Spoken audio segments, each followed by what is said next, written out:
Hello, everyone, and welcome back to the Tetracast. This is RPG Site's weekly podcast where we get the site staff together to talk about our favorite genre of video games. My name's Brian Vitale. We've got the new usual crew here today.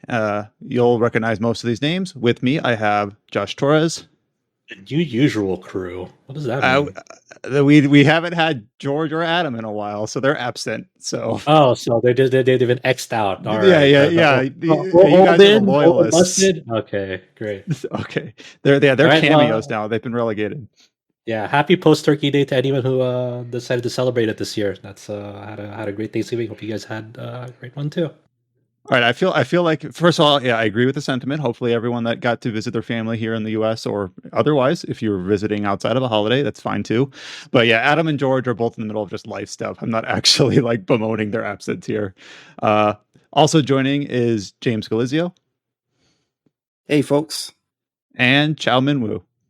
How's it going? I was going to say our Thanksgiving was a month ago. Oh yeah, so Canadian Thanksgiving. Yeah, sorry, we forgot to give a shout out for the Canadian Thanksgiving of October because I always forget that it's early. But yeah, it's been a kind of a... Oh, go ahead, Chow. I was just going to say, why is it different? Why is it so far ahead? I mean, so far behind. I just think of it like Chinese New Year, you know? Where it's a different date. Yeah, just...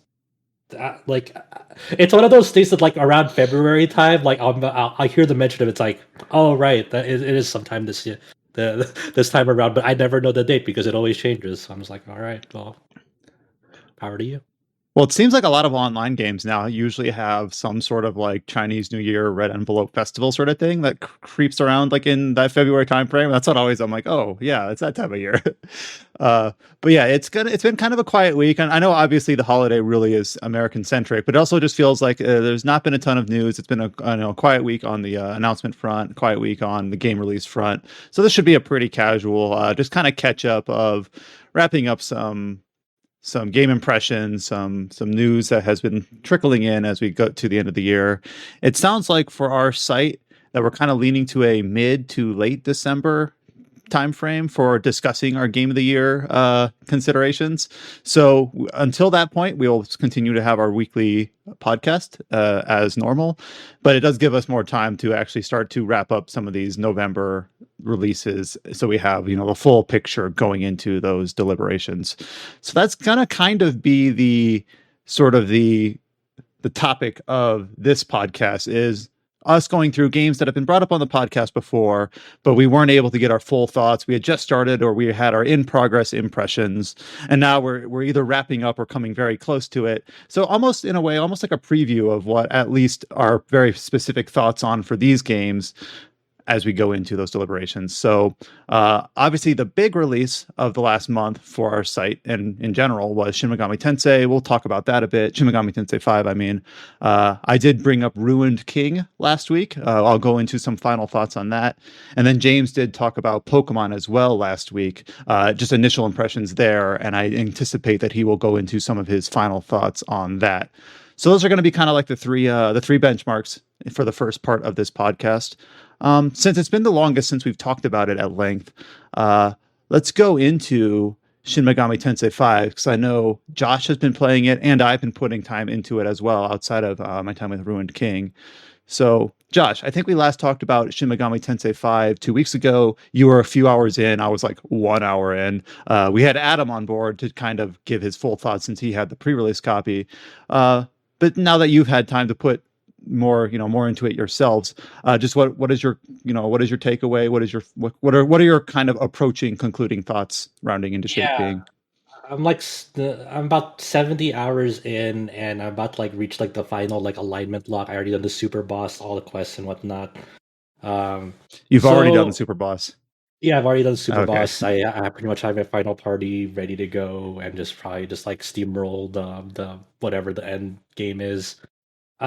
It's an interesting title. I think that it Atlas focusing on these open zones, open environments. They're pretty intricate in their design, especially when it comes to platforming up to collectibles, and that's a really cool interesting layouts for ruined apocalypse building layouts and imagery, and just like how you kind of platform yourself up these sort of like ruins. And it's a cool idea, and I like it for one game, and I don't think they should like revisit this type of style or openness for like a good while, like at least a decade for me, because while it's an interesting sort of evolution of what they've been trying to do, I I think if they want to try to do this concept again, I would like it so they have like fewer of these open zones and have them smaller but denser. Because once you got to like the last open zone, I was just like, oh my god, this map is so big.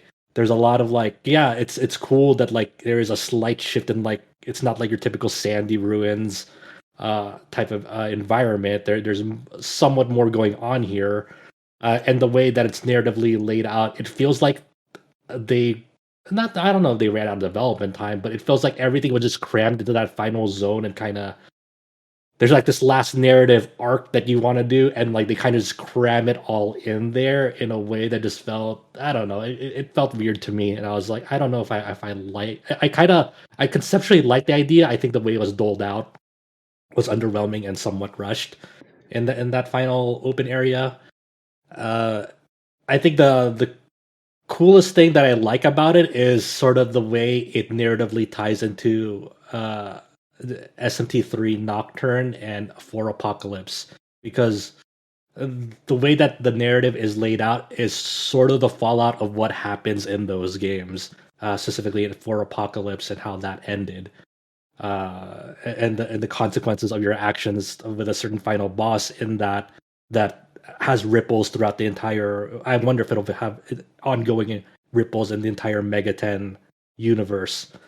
So Because obviously I'm the ignorant to that because this is my first Shin Megami Tensei game properly. So like anything like that, like I assume that this was completely divorced from it.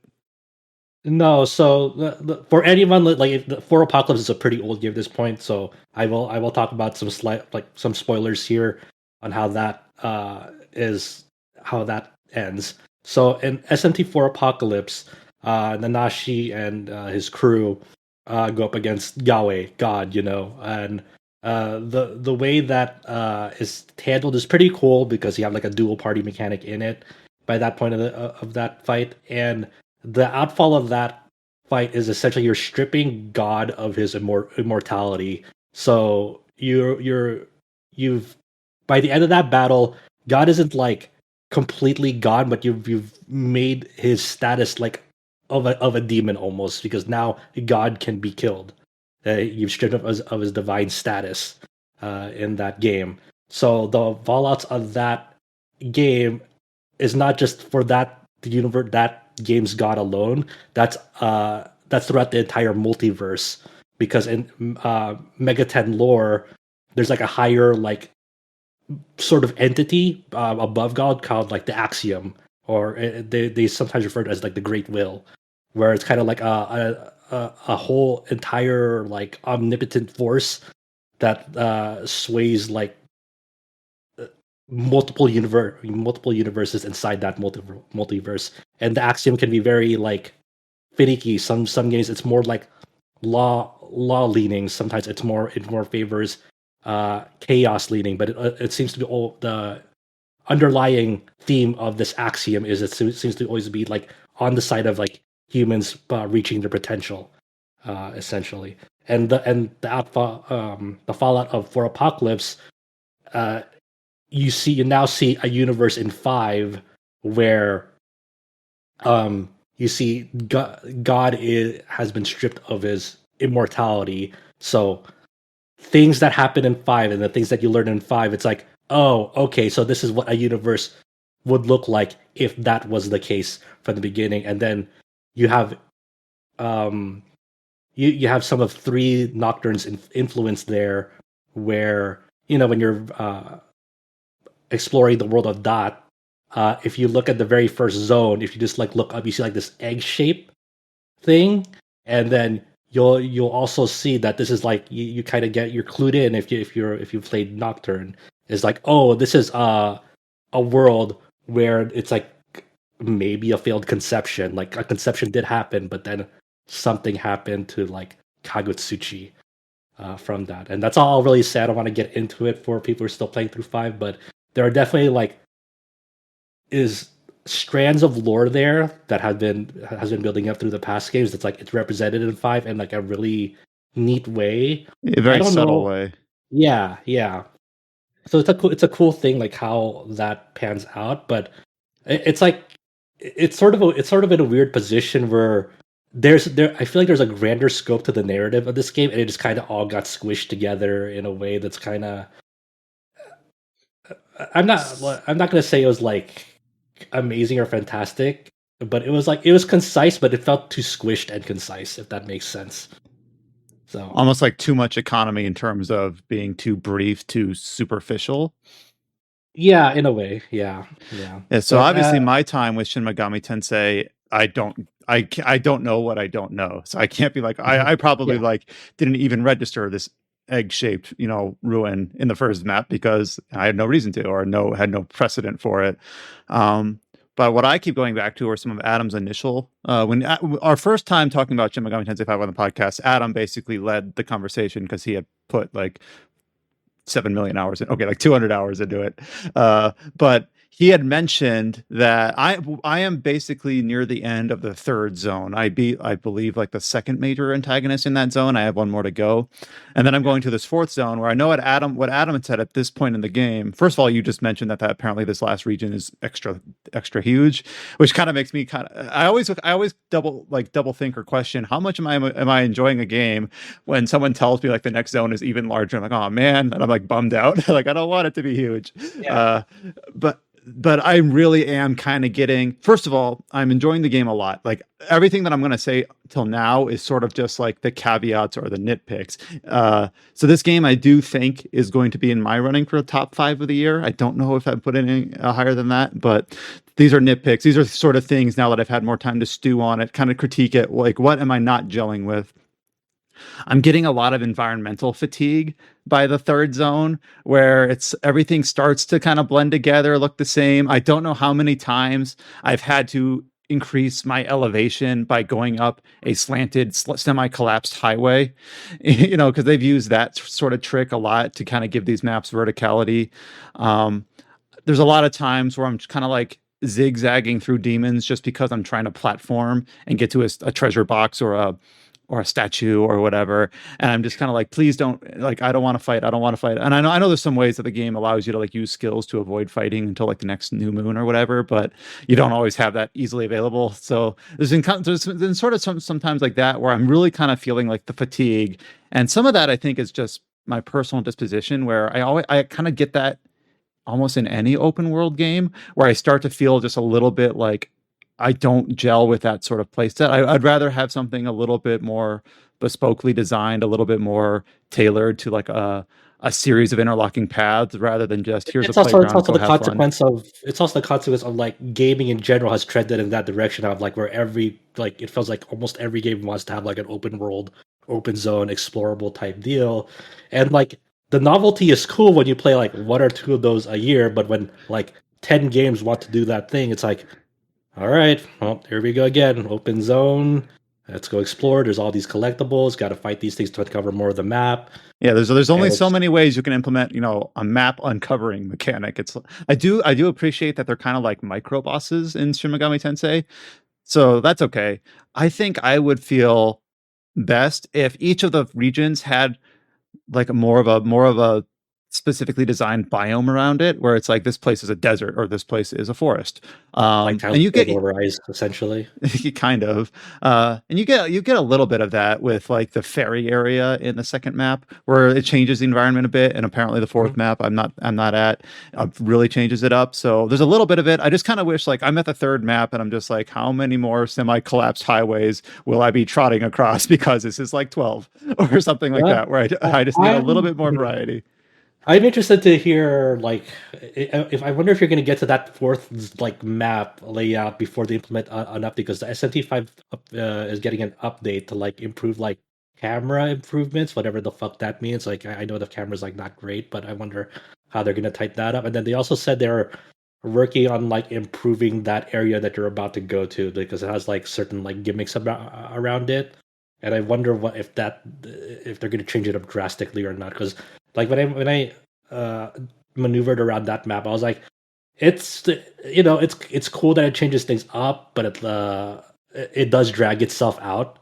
In my opinion, so I wonder if they're actually going to fundamentally change anything about it layout wise, or to like squish it or whatnot. I don't know. Please don't tell me that it has like icy low friction platforming, because that would be like my nightmare. No comment. I will say that it doesn't have that, but there's another common environmental trope in it. Oh, okay, awesome. Looking forward to it. Uh-huh. And I know I might get a little bit. I actually do really enjoy how I mentioned the last time I talked about this game 2 weeks ago that I really just enjoy games that kind of just shut up and let you play, and they're kind of story light.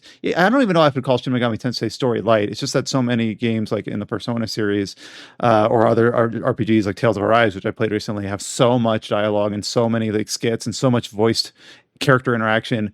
When a game pulls back on that even a little bit, it feels like, oh wow, like this is really brief, and I'm actually enjoying that. But hopefully doesn't come across the wrong way, but I am also feeling a little bit of battle fatigue, where it just kind of feels like every 5 levels I have to do a bunch of micromanaging of my demons and fusing them up, and because I kind of outlevel the area, and it just kind of seems like I'm at a point where the routine has also become stale.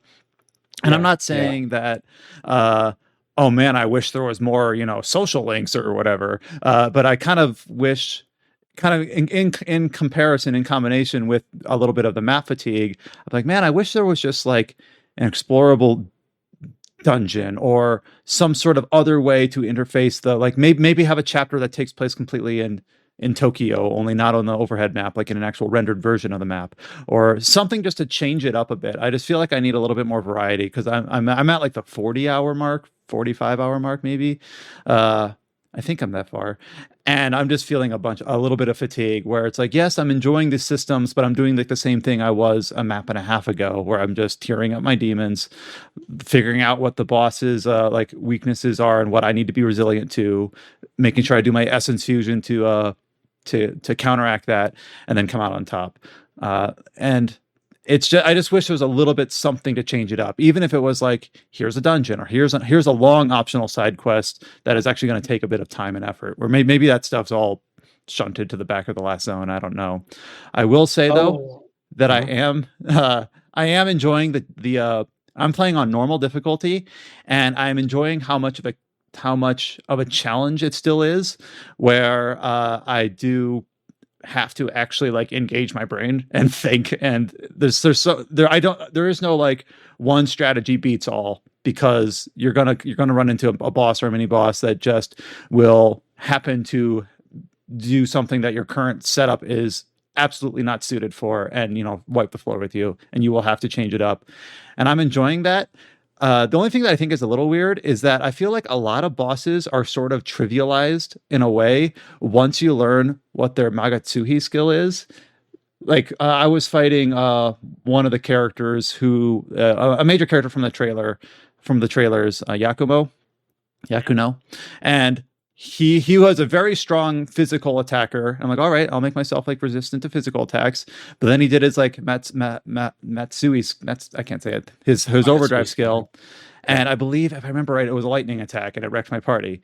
And I'm like, God damn it. But then all I did is the next time I went and just reloaded my save and went to fight him again. And when he powered up his ability, I just used one of those electric dampeners, which basically just says like, fuck you. I don't care about your overcharge ability anymore. And it made him way easier. And that sort of just like trial and error strategy has like served me well pretty much throughout the whole game. Just learn what element their ultimate skill is, use a dampener to basically completely nullify it, and then their capabilities outside that skill are usually pretty easily countered.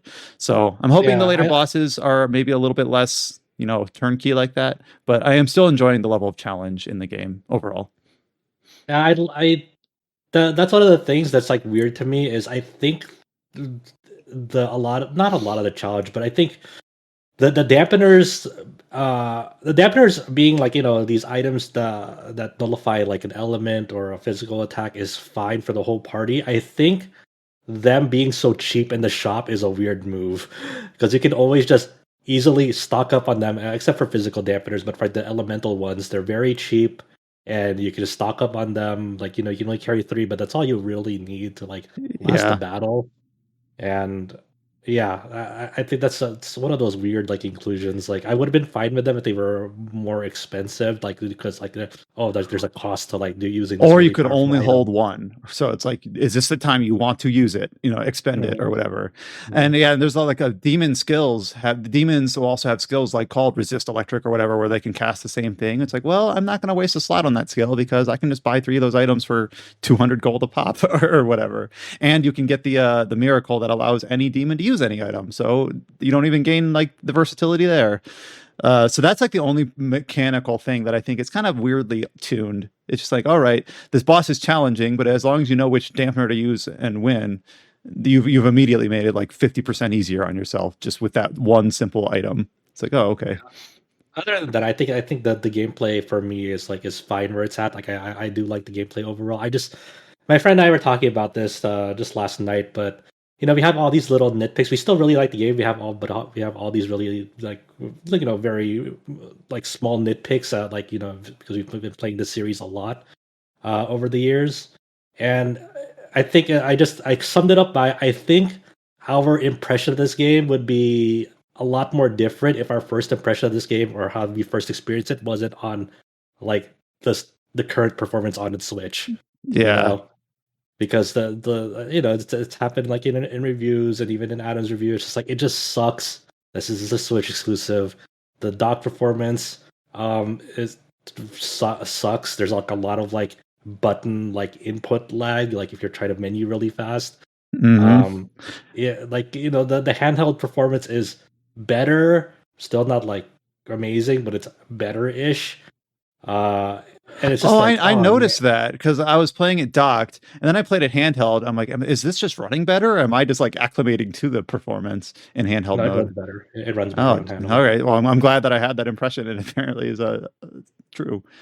Yeah, and because it just like now like on that particular fight that you were in, there like for some reason, anytime like my demons were using like a skill that fight, it would take like maybe 1.5 seconds for it to actually like load in and like for them to do that skill. And now I'm just like getting like these weird like freezes when like using items and whatnot sometimes too. And it's just like, man, this fucking like sucks. Well, there Like, also might be like subtle ways that the performance is affecting the game. Like for instance, you mentioned how there's a patch that they've sort of detailed but haven't talked about any sort of release schedule for it, and I guess sort of detailed because they say like camera improvements or whatever. And I wonder if one of the things that I don't like is how zoomed in the camera is. It's very immersive, I suppose, but it also makes platforming a chore a bit, especially if you're trying to like avoid enemies while also like timing a tricky jump. And part of me is wondering, like, is the camera like zoomed in, like with a low frame of field of view, in for performance considerations? I wonder if they pulled it out, if it would even be worse. Some part of me is like, I hope they address that, or if there's a PC port that people just learn how to like manipulate the camera to finally just like widen your scope a bit. Like, oh, thank God, because I feel like that would be a significant boost to my enjoyment right there, just to pull the camera out just a tad, because I feel like it's just hugging way too close. okay, how about this? You'll get that, but in exchange, you're losing 3 to 4 frames per second in exchange in Uh, general. Uh why is huh. this? I hate this choice. Well, look, the Switch's horsepower, it can only render so much on the screen. So I will throw them a bone and say like I think the better trade off is to pull the camera in because uh just I don't know if I could if the frame rate was consistently lower, that would just I don't know, that would not be a trade off that I think would really benefit much. But yeah, it bums me out, like, you know, when people say like general sentiments like, well, it's a turn-based game, who cares if there's like shitty performance or lower frame rate because it's a turn-based game. It's like, man, come on, you got to be kidding me. Like, you really like menuing like through that? It's just and a part of um me wonders that's like you'll like select uh What you meant by the menu lag is when you select like an ability for your character or a demon to use, and you're like, no, wait, I want to back up and use an item instead. You have to press B to go back to like the top menu, and then you got to wait like a second for it to actually like register your inputs. And I am trying to like press B, press down, press A because I want to go from skills to items. But if you do it too quickly, it doesn't register, and it makes it even feel like not only is the frame rate slow, but like your inputs have to be deliberate and kind of slow as well. And it just kind of it's also great as well. Like when you do the auto attack, is you like sometimes I double tap auto attack because the menus are going so slow, and as a result, when you're about to like attack, you cancel the auto attack, so it's going super slow, and it's like during like an animation, you can't like switch back on auto attack mid attack, so you just have to watch the super slow auto attack animation finish and get back to the battle menu and like re-enable it because you menu too fast. And another thing that I've had is when I just recently guarded for a Matgatsui attack or something, and then I'm like pressing the skill icon, and then it goes, at least I believe this is a setting you can configure where it remembers what your last option was. And I wanted to select an ability now, but I select guard instead because it didn't register my up or down press. I'm like, darn it, I'm guarding again for no reason. But yeah, these are all nitpicks. I still really like the game. I know I just kind of like railed on it for like 10 minutes. It's just like, man, this game would be cherry like easy number one, I think, if it just had a little bit more variety in the environments, if it had a little bit more variety on the overworld type of gameplay, if it performed better, and if there was something else to kind of just change up the combat sort of fatigue in some way. Yeah. I still like the game a fair bit. I don't. It's definitely not my favorite SMT. It does a lot of cool ideas, but I don't think I would rank as my favorite SMT. It's just like I said, like I feel like my impression of this game would be drastically different and probably better if my first hands on with it wasn't like the Switch. If this was released anywhere else, and had like consistent frame rate and like better feeling menuing. It's just those things that add up. And then like now when I think about this game like years ago, like years past and whatnot, I'm like, yeah, I remember like the initial Switch release for this game. If it does get ported anywhere else, it's like so. Oh, it's fine. I can't wait to like finish it like later on and just at the final thing and see how it goes. So another game that I talked about briefly last week was the surprise launch of Ruined King, a League of Legends story. It shadow dropped in the middle of last week during, I think, like Riot Forge's second anniversary. And Riot Forge was their publishing arm that was announced 2 years ago. And Ruined King was basically the first game announced under that new label. And basically they shadow dropped it on like the 16th saying, here it is. So I've been playing through that. It was kind of like it kind of interrupted my Shin Megami Tensei playthrough, which I only recently got back to. And I gave my initial impressions last week about Ruined King and how I really liked what they did with the combat system. I sort of talked about how I could kind of glean how the characters they picked from the main PC game were adapted to fit into this turn-based, framework of this game, how it compared to some of Airship Syndicate's previous work. So I finished the game a couple days ago, and my impressions have soured a bit, and not purely in terms of performance in this case. It's more in terms of kind of a lack of polish.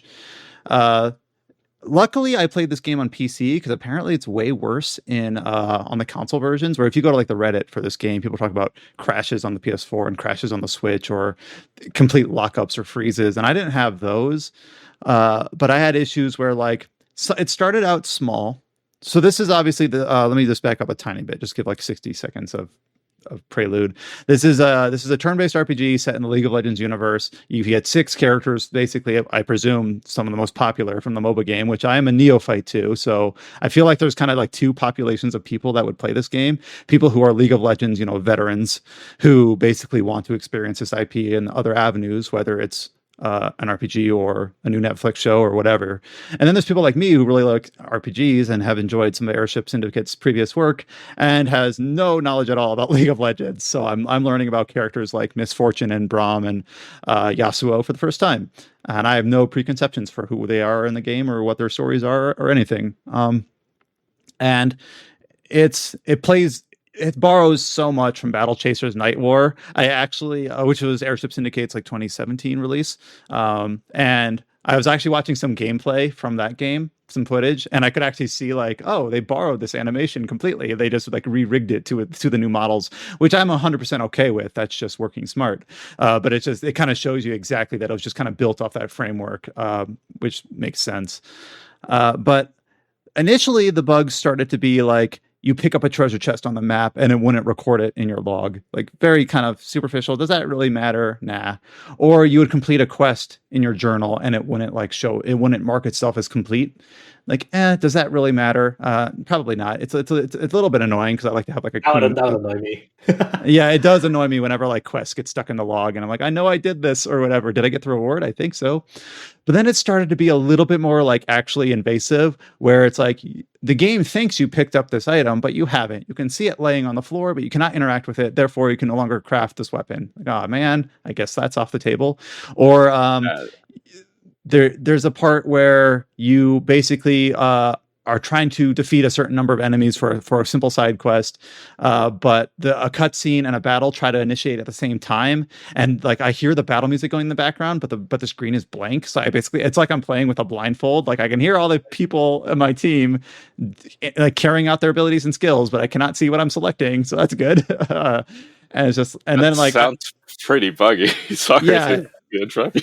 No, and like the further I got, like the less polished it seemed, and it's not the worst I've seen. I was able to finish the game, but it just got like worse and worse as I went on. And if you've read my review for Airship Syndicate's last game, Darksiders Genesis, I had a lot of the same problems. So I guess I kind of hoped that game was published by THQ. This game was published by Riot,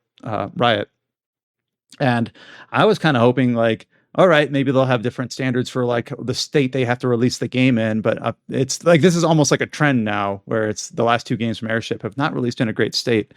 And the most interesting thing I think is this game was shadow dropped. It didn't have a release date, and they just kind of said, "Here it is, have fun." Only they released it in this state. It's like, okay, I guess they had some sort of like fiscal commitment to release it now, and surely the QA team knew about these issues. But they just decided that it was in a shippable state, and they said we can deal with this later. Here you go. So I just kind of thought that was an interesting decision. Obviously, I'm not equipped with whatever knowledge they had upon arriving to the decision to release it like that. But it did kind of sour if this game was, I won't say perfectly polished, if it was polished to a significantly degree higher than it currently is, I would have said this game is probably in my top 5 for the year, because I think it did some things really cleverly and really, really smartly and in a very unique way that no other game touched on this year. And I thought it was a fun gateway to, this lore and this IP that I have no experience and no history with. But then I just got really soured as I was pushing through these bugs in the back half of the game, and I was just kind of like, man, like the potential here I can see. Now it's sort of like maybe a fringe top 10, depending on like what its competition is. And you might argue where it ends up on the final list doesn't matter. That's artificial. That doesn't, who cares? But it just like my experience with the game was soured, and now I'll think back on it less fondly, I suppose. I did talk about last week how it uses kind of like the lane system, where it has like this timeline that you interact with in terms of deciding where your characters carry out their actions in a manner very similar to like the Kaseki games, except for the most recent one. So I won't delve into that a bit, but I'm currently writing up my review for the game, and that is probably like the single most characteristic part of this game that I think kind of makes it stand out, that it was able to, because turn-based battle systems they've been around for 3 decades or more, so there's not a whole lot you can do to exactly like upright that table. It's kind of pretty much set, and people have kind of established it and tweaked it and modified it. But here I think it is they did find a little bit of a niche where it's like, all right, we're going to do something a bit different here. It kind of maybe cynically, superficially attaches to how the League of Legends lanes work in its Summoner's Rift map. So you might think that's a little bit cheeky or cheesy even. But I think I think the final product ends up working pretty well. And I'll have that by the time you're listening to this podcast. I'll probably have this review up on the site. If not, it'll be by next week. But I enjoyed it as a fan of turn-based RPGs, as a fan of turn-based combat. I did think it was doing enough different and enough unique to really kind of stand out. But you wait for a patch. We'll wait for a patch. And then one thing the only other concept that I will bring up is the storytelling is, and I might have talked about this briefly because I think this impression I had pretty early on with the game is that it's very kind of blunt. It's very to the point. It's almost bland in a way where every character, I feel like League of Legends players going into this know how these characters like behave and what their voice acting is like and what their current like attitude is like. So they kind of have these well-defined manners and mannerisms, and they can't stray too far from that. So it feels like pretty much every character in this game is very straight and narrow in terms of like not a lot of nuance, not a lot of like conflicting ideals or you know, not a lot of things to really latch onto in terms of like motivations or things like that. It's just like, here's Braum. He is happy-go-lucky about everything, and he cares about people. That's his whole character. Here's Miss Fortune. She enjoys power and she wants people to respect her. She has a very strict sense of justice. That's her character. Like every character has kind of like 2 or 3 boilerplate kind of sentences. There's not a lot of depth to it, which I think is fine. But what that results in is that there's some character interactions that are almost like comically terse, where you'll see a little glowing spot on the map where if you walk into this glowing spot, you'll have like a little bit of an interaction between a couple of your party members. And sometimes they're so short that I feel like I don't get anything from them, where it might be 3 lines of dialogue where Alawi, basically a very religious character, will come and say like, I'm questioning the motivations of my god Nakakuburos. And then one of the other characters will be like, I think, you know, we have more pressing matters at hand, and then she'll say indeed, and then that'll be it. Like that'll be like, that's a hypothetical one, but sometimes it is like 3 lines of dialogue, and it's basically just feels like nothing is conveyed. There's nothing to latch onto. It almost just feel like space filling. I don't think the game would have lost anything just to not have those. So and even like the actual story cutscenes are better, and some of the cinematics I think are actually pretty good. It's just that outside of the main story, there's so little interaction between the characters. It barely feels like a party at all. It just kind of feels like, you know, who these 6 champions are because you've played League of Legends, right? And I'm like, no, I haven't. Yeah. So, and I do kind of make that very clear in my review draft, is that I'm in a camp of people that I think is going to be, you know, I have no idea like how many people are going to be approaching this game from the same viewpoint I have, but that is that I had no idea what Bilgewater was, or what the Ruination was, or what the Ionians are, and what Noxus is, and things are probably referenced that other people will. It's almost kind of similar to the Shin Megami Tensei thing, where I'm sure there was like a character name dropped or place referenced, where for me it's just like a proper noun that someone blabbed in a cutscene, and someone's be like, oh, I know what that is or who that's referring to, and I'm like, I don't know what I don't know. So that kind of was lost on me. But I do still think that like my experience wasn't lessened for being a newcomer to the IP.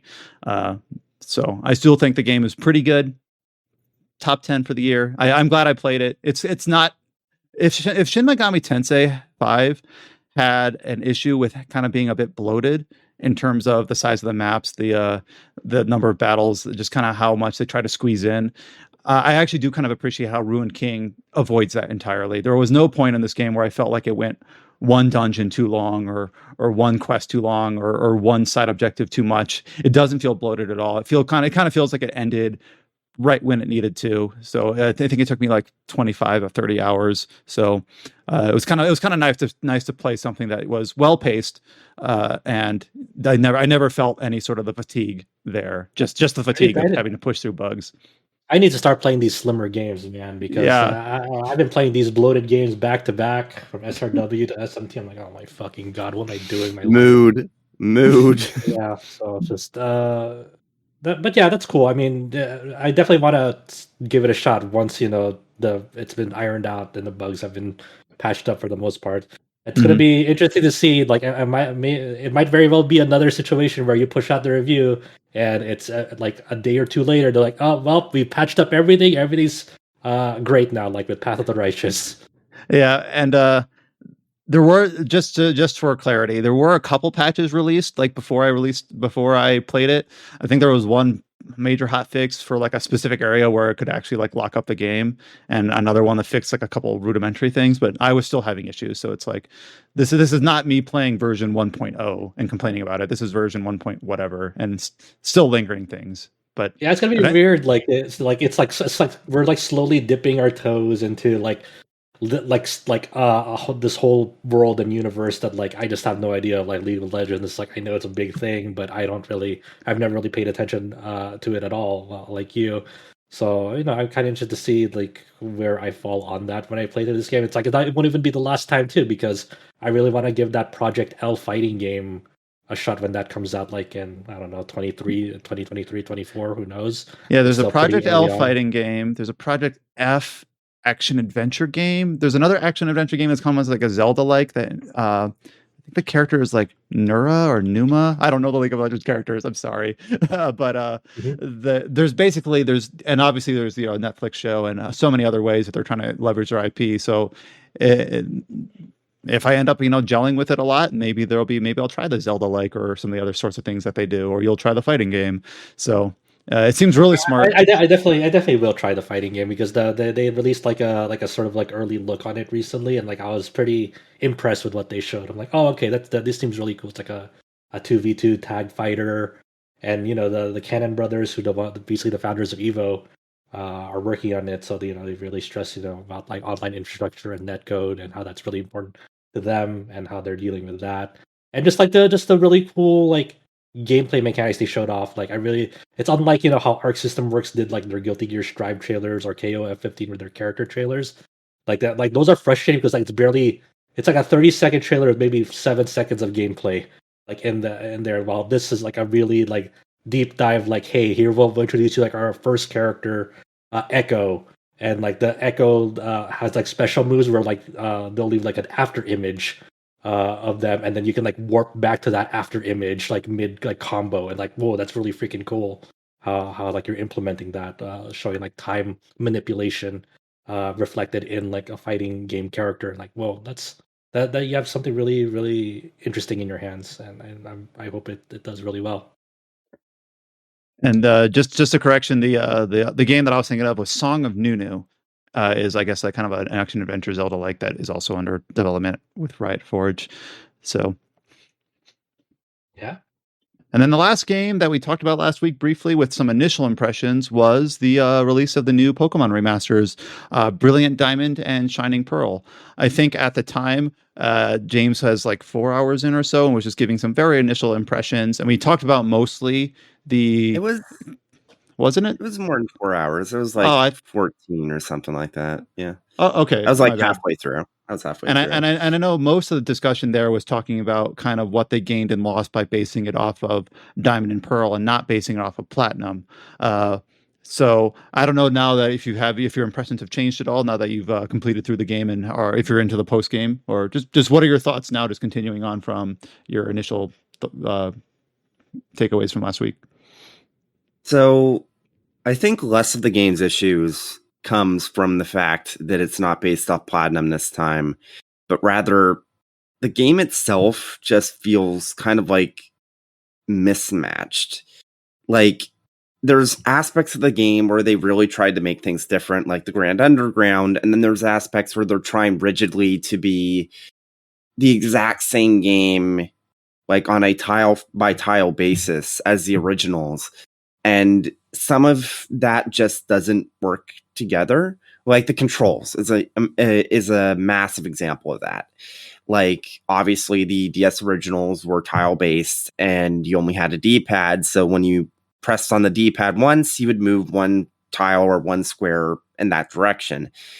And this game tries to have the tile system underneath everything. So if you use the D-pad, you're supposed to be able to play the game just as if you were playing it on the DS.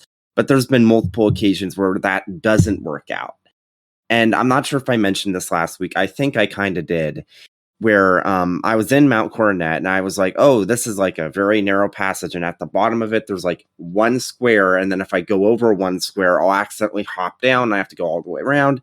I'm going to switch to my D-pad so I can just do that without worrying about hopping it down. And I tried it 3 times with the D-pad. Every single time, it just hopped me off no matter what. So I had to switch using the analog stick, and it's like stuff like that. And I'm sure there's other examples because like after that, I was just like, I'm not even touching the D-pad ever again. This is can't trust it. And there's all these bugs that have been coming out from the game that seem to be a result of that very issue. Like there's an out of bounds glitch. There is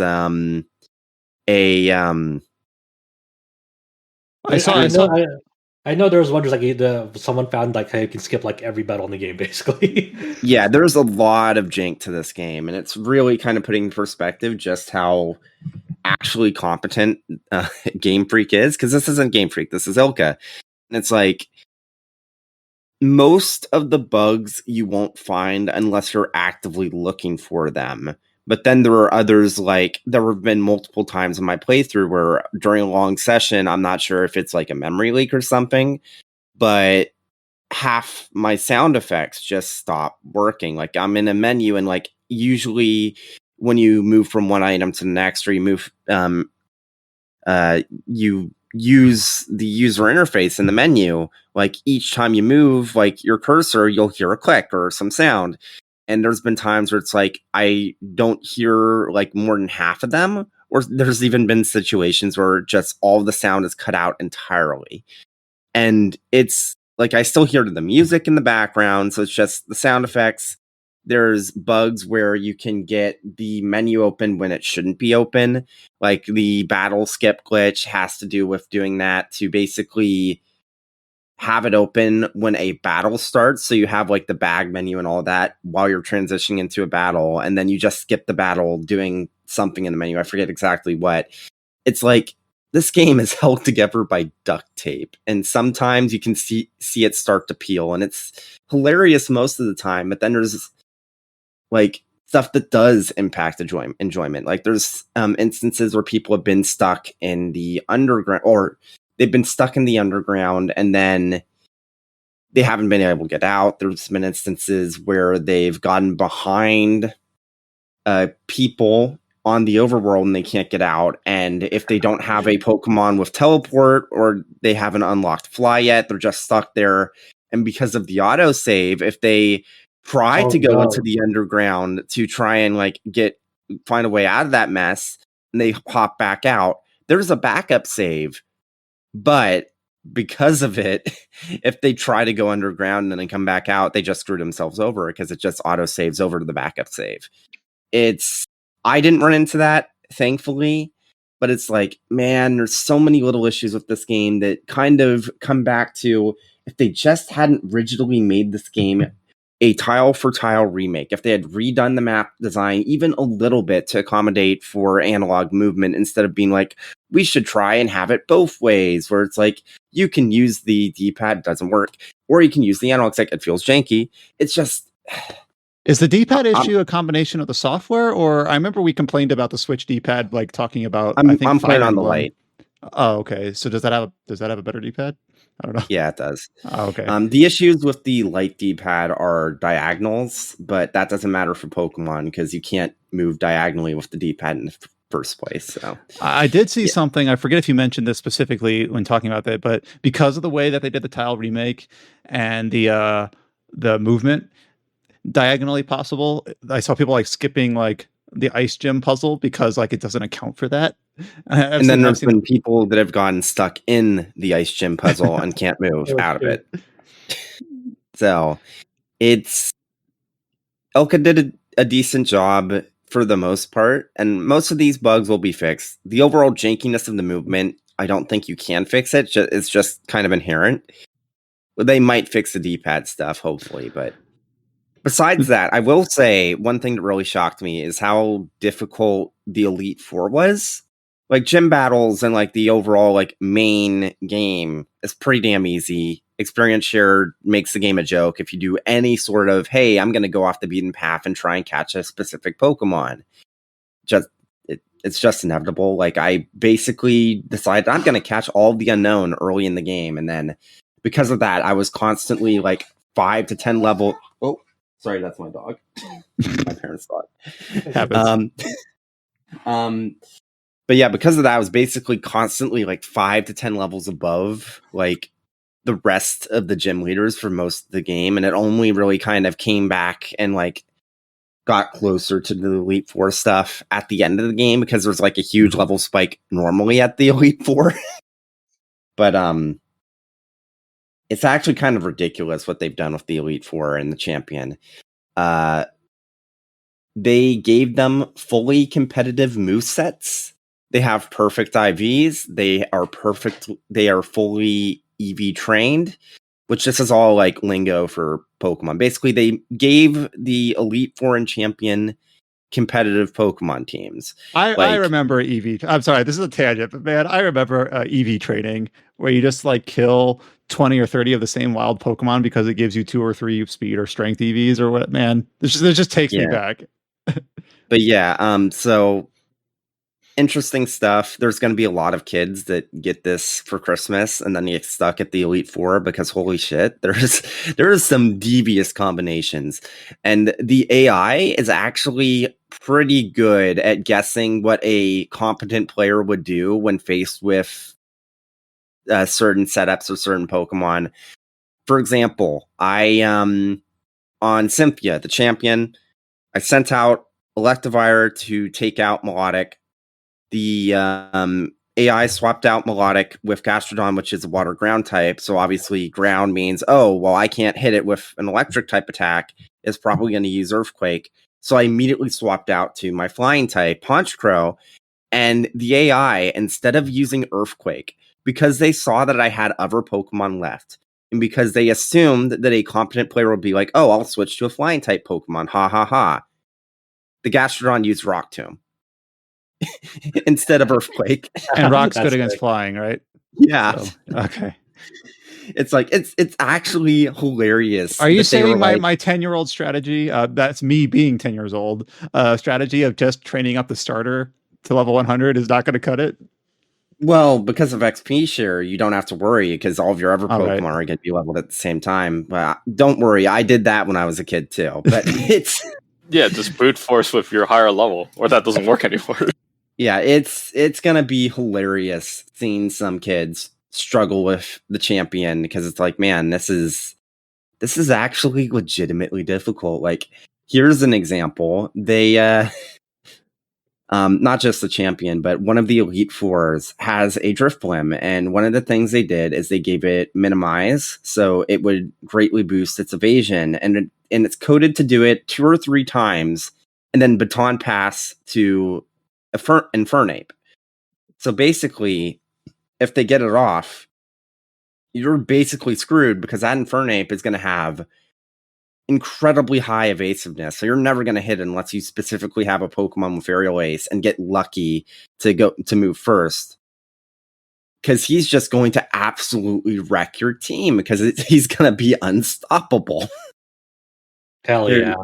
It's great seeing that. And then there was like, I was wondering why like the first Elite Four members, Drapion, was doing so much damage. I'm like, man, this guy, why is he hitting so many critical hits? And it's like, oh, he has a critical lens, and it's like, oh, that's why it's a 50% chance of a critical hit, and its skill makes critical hits deal more damage. And it's got the perfect IVs and probably the same type attack bonus. Is that still a thing? Yep, stat bonus.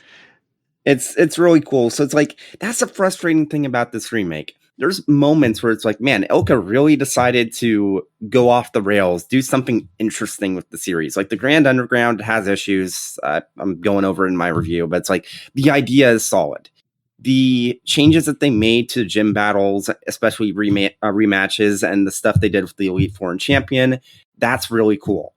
I want to see more of that.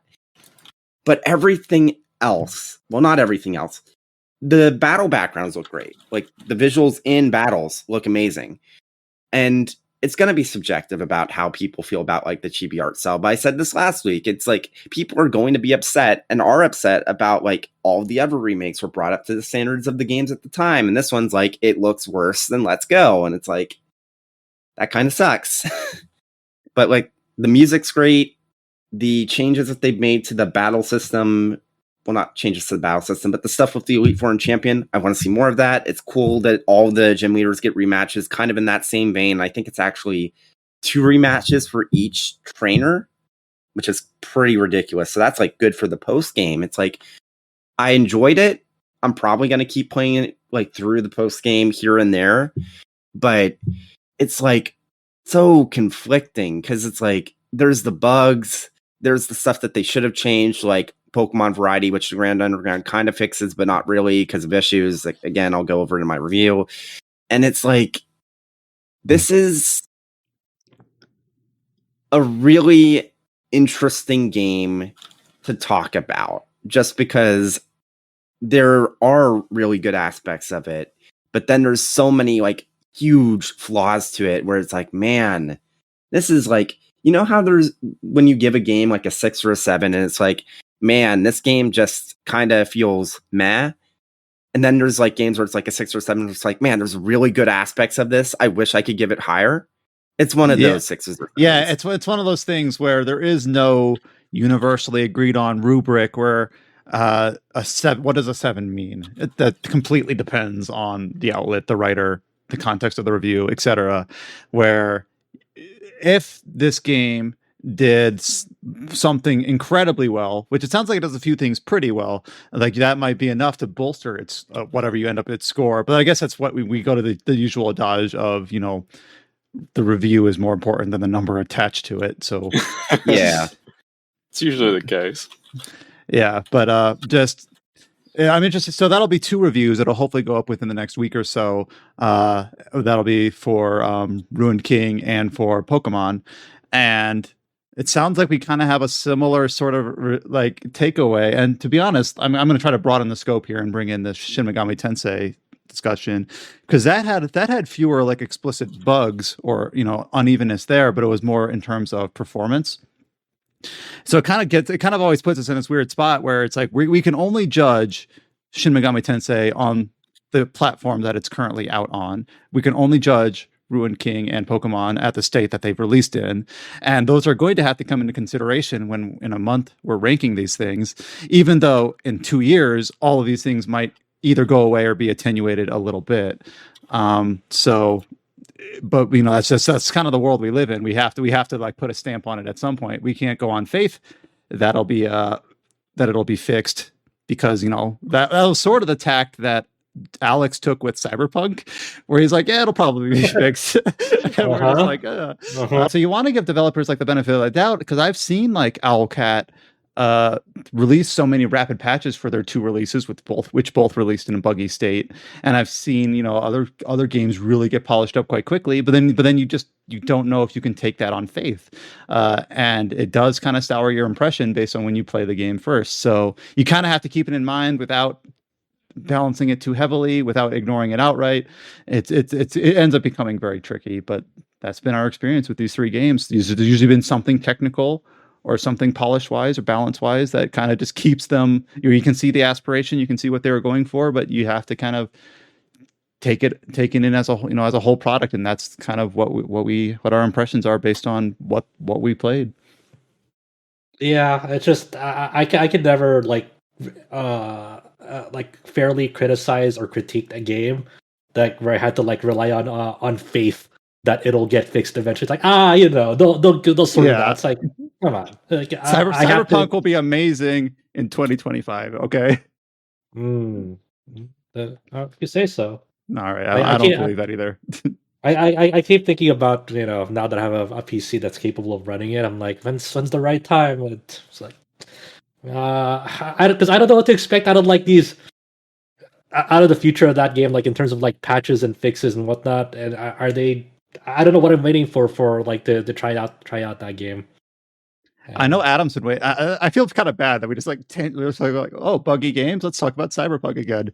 I mean, that's the biggest example, you know. That's the biggest example. And we'll have to talk about it in a month or so. Yeah, it's eligible this year. So but I know Adam was holding off and you were holding off. So I'm looking forward to like an episode of the podcast in, I don't know, a year and a half, where we just have like this weird, all right, let's revisit Cyberpunk tangent. But let's say if they fix it, it's like completely fix it. Would your review score change now? It's like, would you go back and revisit, or is it a done deal? I mean, okay, we already gave it. The funny thing about that is we already gave that review score on faith. Alex already gave it a 9 because on faith that they'll iron it out, and you know that it's a year later. It still isn't where it needs to be. So it's you know.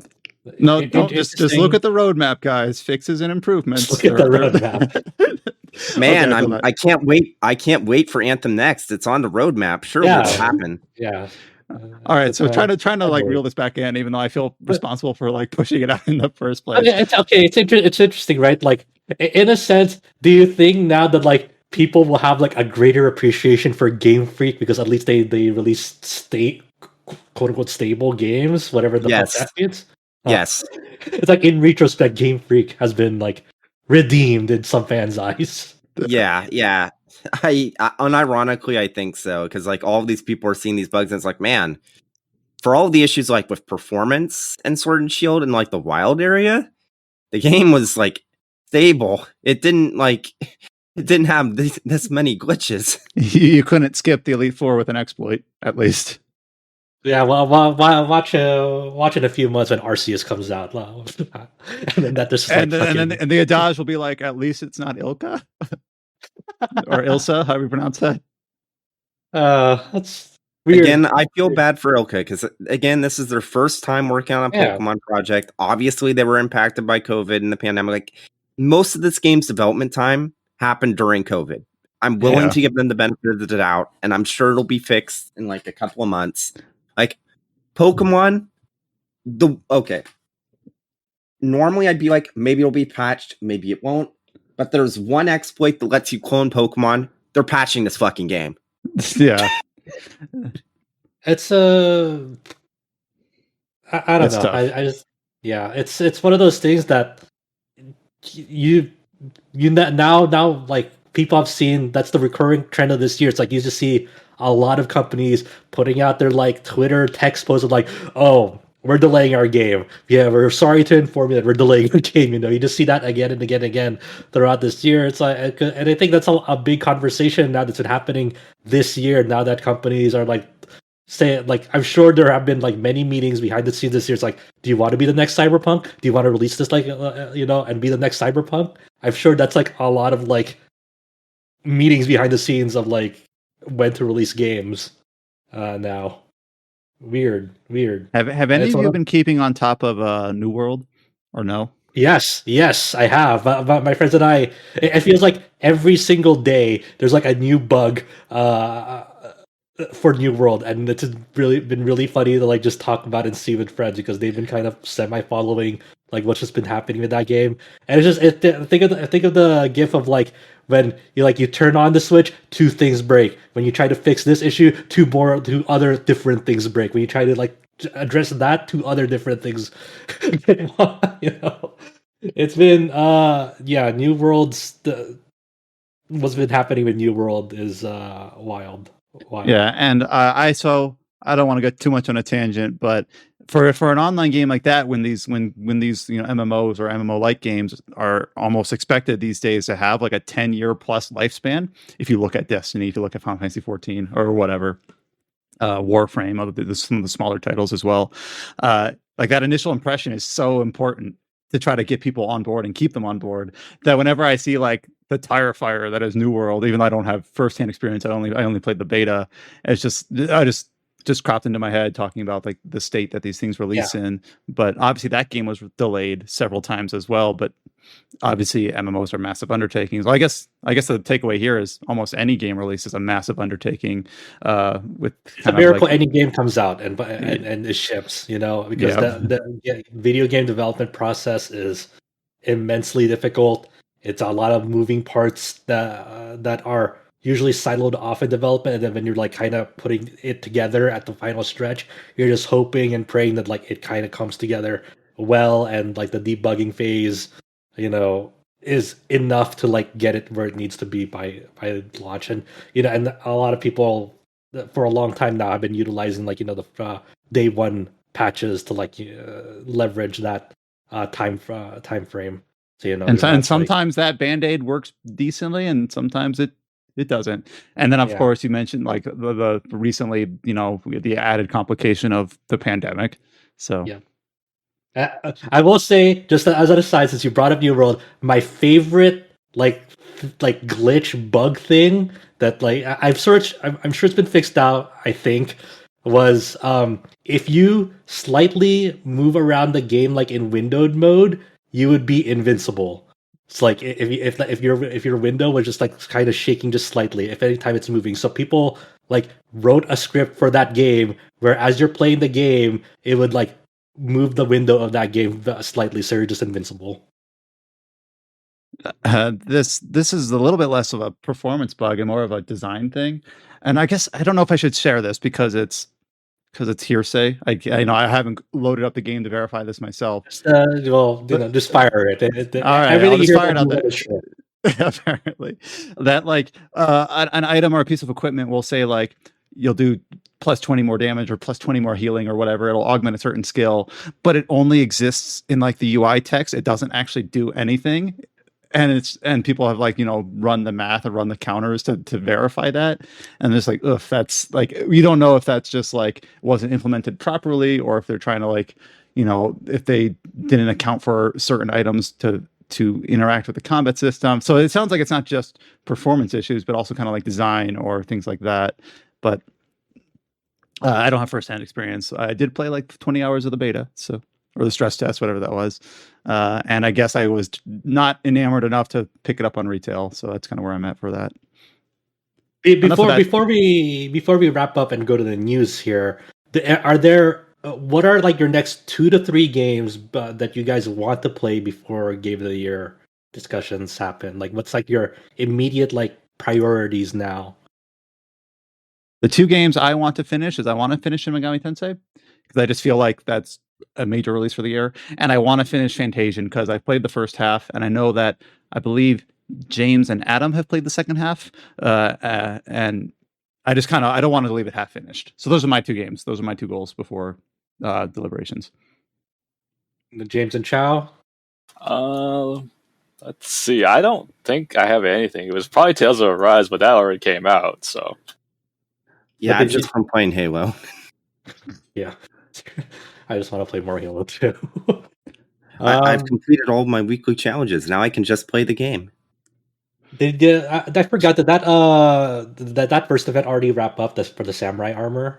No. Basically, if we want to go on a tangent, I can talk about how absolutely dumb the first live event that's going on in Halo Infinite is, because oh my god, it is the worst designed event I've ever seen in a multiplayer shooter. All right, with a preamble like that, you got 5 minutes. Go. Okay, so imagine this: before launch, one of the big selling points of Infinite is we're not going to have FOMO. You don't have to worry about doing something in a set amount of time. Game comes out. Battle Pass is, once you buy it, you have it forever. You don't have to complete it any certain amount of time. Caveat: you have weekly challenges, and then once you complete all of them, there's an ultimate challenge that unlocks you something. That's FOMO. Add to this, there's now a live event going on where instead of just during the duration of the event, you're able to clear as many of the challenges as you want. Instead, it's broken up into week-long chunks that are going to happen every month or so. And during those week-long chunks, you can only complete 7 of the 30 challenges you need to unlock everything in the event battle pass. And all during that, not only are you limited to 7 of the 30 challenges that you need to complete things, but you don't have those event challenges on a separate list from your regular weekly challenges. So there are instances where you might want to continue grinding the event, which is limited time only, but in order to get access to those challenges that will let you actually go into the event playlist, you need to clear regular ass weekly challenges first using the other playlist, so you're not playing the event that you want to play. All right, so as someone who has not looked at the UI here, it sounds like what you're saying is that they promised that the Battle Pass would not have any FOMO, but then they just put FOMO in 2 other places. They just took it out of the one bucket and put it into 2 other buckets. Yeah, it's terrible. It's absolutely terrible. And not to mention the challenges themselves are even worse. Like they've made them better this week. They were worse last week. You know what the ultimate challenge is for this week in order to get your like FOMO stuff for this week, the first week of the event? You need to get 5 killing sprees, which is 5+ kill streaks in the event playlist, which is already kind of rough because different skill levels and whatnot. But the event playlist is Fiesta, which is randomized weapons on spawn. Oh, so you can't even like, all right, I just got to get better at the game. It's like you just got to hope you get the right loadout. Yeah, and it's like people say, well, just if you get the sword, get a grapple shot and just slingshot around the map. But the problem is that some maps you can do that. Other maps doesn't work so well. And even if you do that, you don't know who's going to be around a corner with a rocket launcher and be like, I'm going to swat you like a fly. It's so bad. I've been desensitized by bad first events in games because like every mobile fucking game has like a really shitty first event when they launch. So it's like, yep, it's just sounds normal. It's just as usual for like live service games to have like a really bad first event. Well, it's disappointing to hear, but I guess independent of, I know we've got over 5 minutes probably, but whatever. Independent of the progression system, just how does the game play? Just like in a sentence or two. Like, are you enjoying the game? It's amazing. The only problem I have is that melee hit detection seems to be kind of off. And I'm not sure what the tick rate is for the servers, because there's been a few instances where I will duck behind a wall and then die to a gunshot, and it's like, what the fuck? So I'm not sure if the tick rate's lower. I think it's 30, so that should be high enough that that's not happening. Maybe it's ping. I don't know, but it shouldn't be ping because it's like I'm in Southern California. It's like that usually shouldn't be an issue, but whatever. The game itself, though, fantastic. Yeah. If you're ignoring the progression system, it's probably the best feeling Halo in like a decade and a half. Seriously, dude. It's one of those games that like, man, I really miss how like old school FPS design was with capture the flag modes and just like just general like big team battle and just, Oh man, I was in a Discord call last night with a bunch of people, like with Colin and whatnot on stream, and we just had like a ton of people like in a big team battle, and we just like we got into an argument about like foods for whatever reason, and like during that argument, like in the process of turning our brains off and just working off of instinct, we managed to capture the flag 3 times in like the span of like 2.5 minutes. And yeah, it just brings back a lot of like those old school FPS like moments of muscle memory. Man, that shit was really cool. What just happened, you know, like that. These things come together like organically in a way that like you just have a fun story to tell. The grapple shot is so cool. And not even that. Like there's been like it's been a constant the last like week and a half. Well, ever since the beta quote unquote came out, you just see every so often these videos hit like Twitter where people do something really cool with Infinite. It's like, you can do that? Like somebody threw a grenade and was able to block a stake shot because it hit the grenade, not them. Somebody, you know those jump pads in the one desert stage? I forget the name of it, but it's capture the flag. You can shoot a stake onto the jump pad and it'll do an arc. What the fuck? Really? That's crazy. Yeah, and somebody posted a video where they shot it into the jump pad. It did an arc, and it headshot someone, and they got credited for it. That's insane. Yeah, there's a lot of really cool stuff in this game, and it's like, it's also making me actually excited for the campaign, because it's like, man, all of this stuff that you can do during the the multiplayer sandbox, where it has to be balanced around, like, you can only have so many grapple shots. It's like, the campaign, oh man, that's going to be tasty. Yeah, I don't like. I think the big bummer for me, the campaign, is I still have to wait for like the online co-op because I do like online campaign for Halo, but and I'm still kind of I don't know if I'm gonna get a launch or just wait for that. But either way, I'm glad that the multiplayer. Well, wait a second, Josh. Did you redeem your copy of 1 month of Game Pass for buying a Ryzen CPU yet? I'm not reinstalling Game Pass on this fresh Windows install on my PC until they fix their folder structure, which they already announced. Weeks back. Considering the issues that you've had, that's completely fair. Yeah, bad news. They released their updated version of the folder stuff. It's still AppX installs, and if anything, it's made worse, because while you can deal with everything in a folder, you can't deal with the executable, and you can't delete it. So, man, what? So Yeah. they already rolled up that updated Game Pass things, and then that's the like you can explore it, but you just can't tinker with anything. No, you can't tinker with the executable. Everything else, sure, but I don't think you can delete the folder itself, and you can't. You can delete everything in there except for the executable. So for your case, where you like to delete like leftover folders, yeah, no, you're not going to be able to do that. So so it's one of those. It's like if I'm gonna install it somewhere, I better commit to like it being there. Yeah. So I didn't know. Well, I didn't know they already. I I didn't know mean, they already released it. I thought that was only something they had planned. I didn't know they already released it. yeah, they did. Oh, I mean, okay. you can theoretically, if it works, you'll still be able to delete folders and stuff. It's just like if it works. Which you can't take for granted. But it will. Yeah. It seems like the theme of this podcast is just bugs. Only this time it's for the Game Pass Xbox PC suite. My last Game Pass install claimed one of my fucking M.2 SSDs that's just stuck in my PC now and I'm definitely afraid to try to take it out. So I think I have Phantasy Star Online 2 like installed in like 2 different places permanently. That's been my fault. I didn't want to think about the fucking Phantasy Star Online 2 when it was just on Windows. Jesus Christ, man! Thank goodness that came to Steam. Oh, I need to try out New Genesis when that game gets more content. In a month, like December 17th or so, something like that.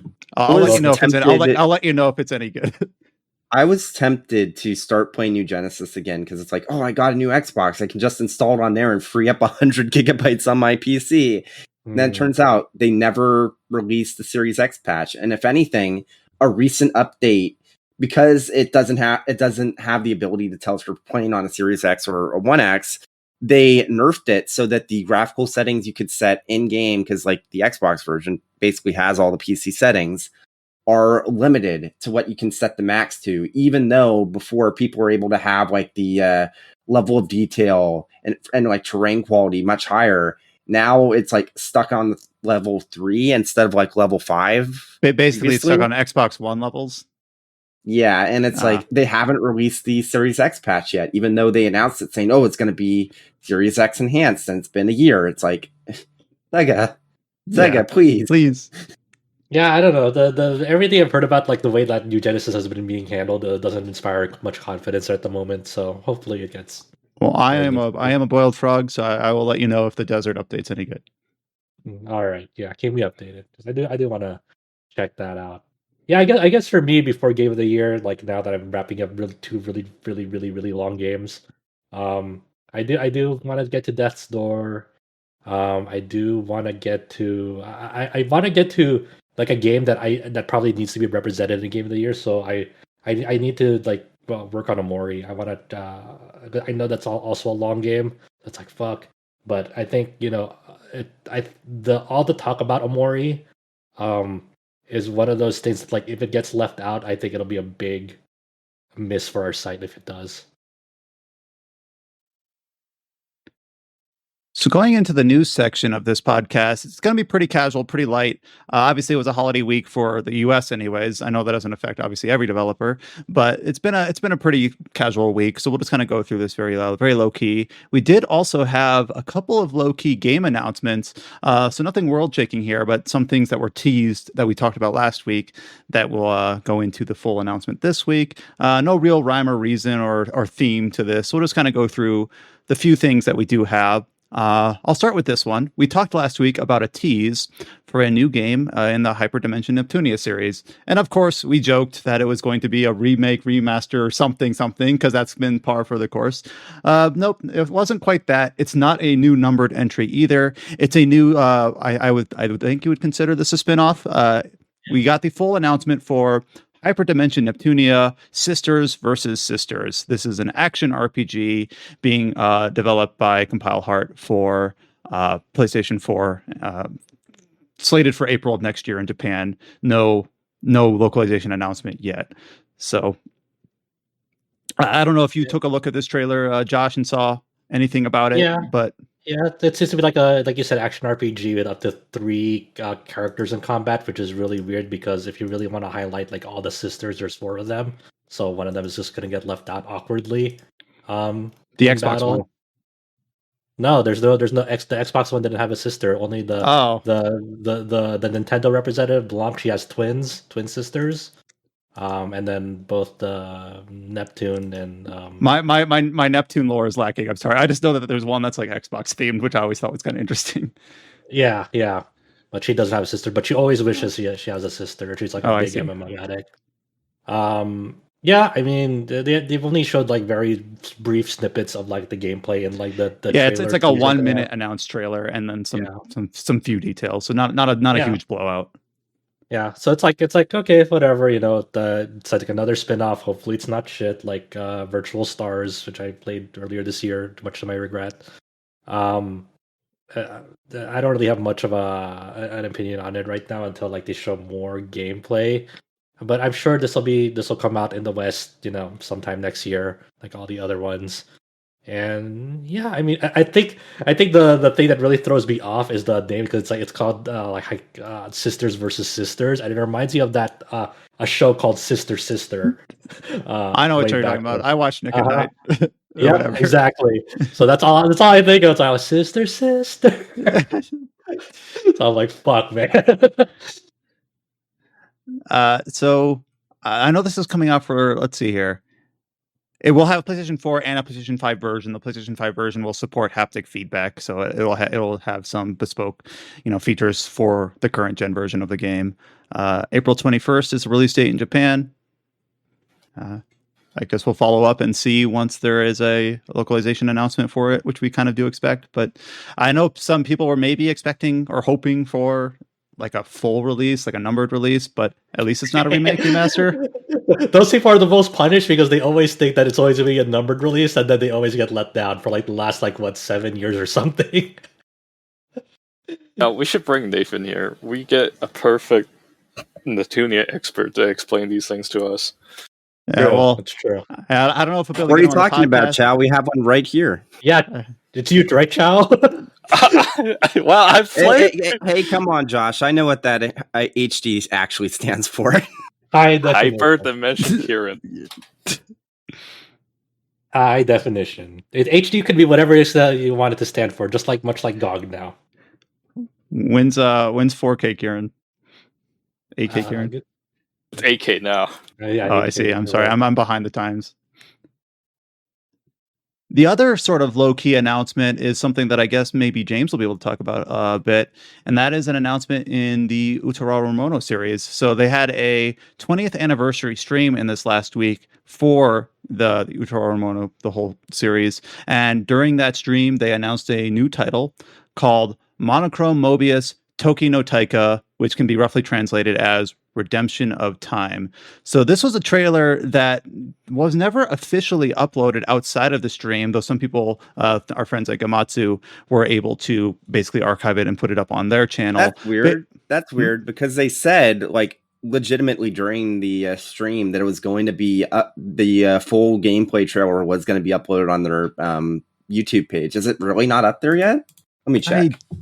I mean, the last time I checked, it didn't. Maybe it's gone up there recently. But when I searched for it on YouTube, the one that I hit was Gamatsu's. So they're the one that I ended up referencing. But yeah, it's okay. So the trailer itself hasn't been uploaded, but the VOD for the stream is. So yeah, so you can just timestamp it or whatever. Yeah.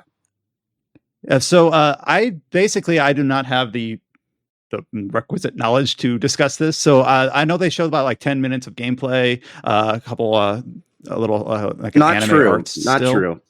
They did not show gameplay. They showed in-engine footage, but they did not actually show the actual gameplay. They showed that there is some sort of world progression. We're not sure if that means it's an action RPG now. We don't know if that just means that there's progression to the turn-based RPG battles. We did not actually see combat, so we don't know. Yeah, it's just it's like an event cutscene they showed off, and then the opening. Yeah, I guess when I was looking at the cutscene, I called it gameplay, but yeah.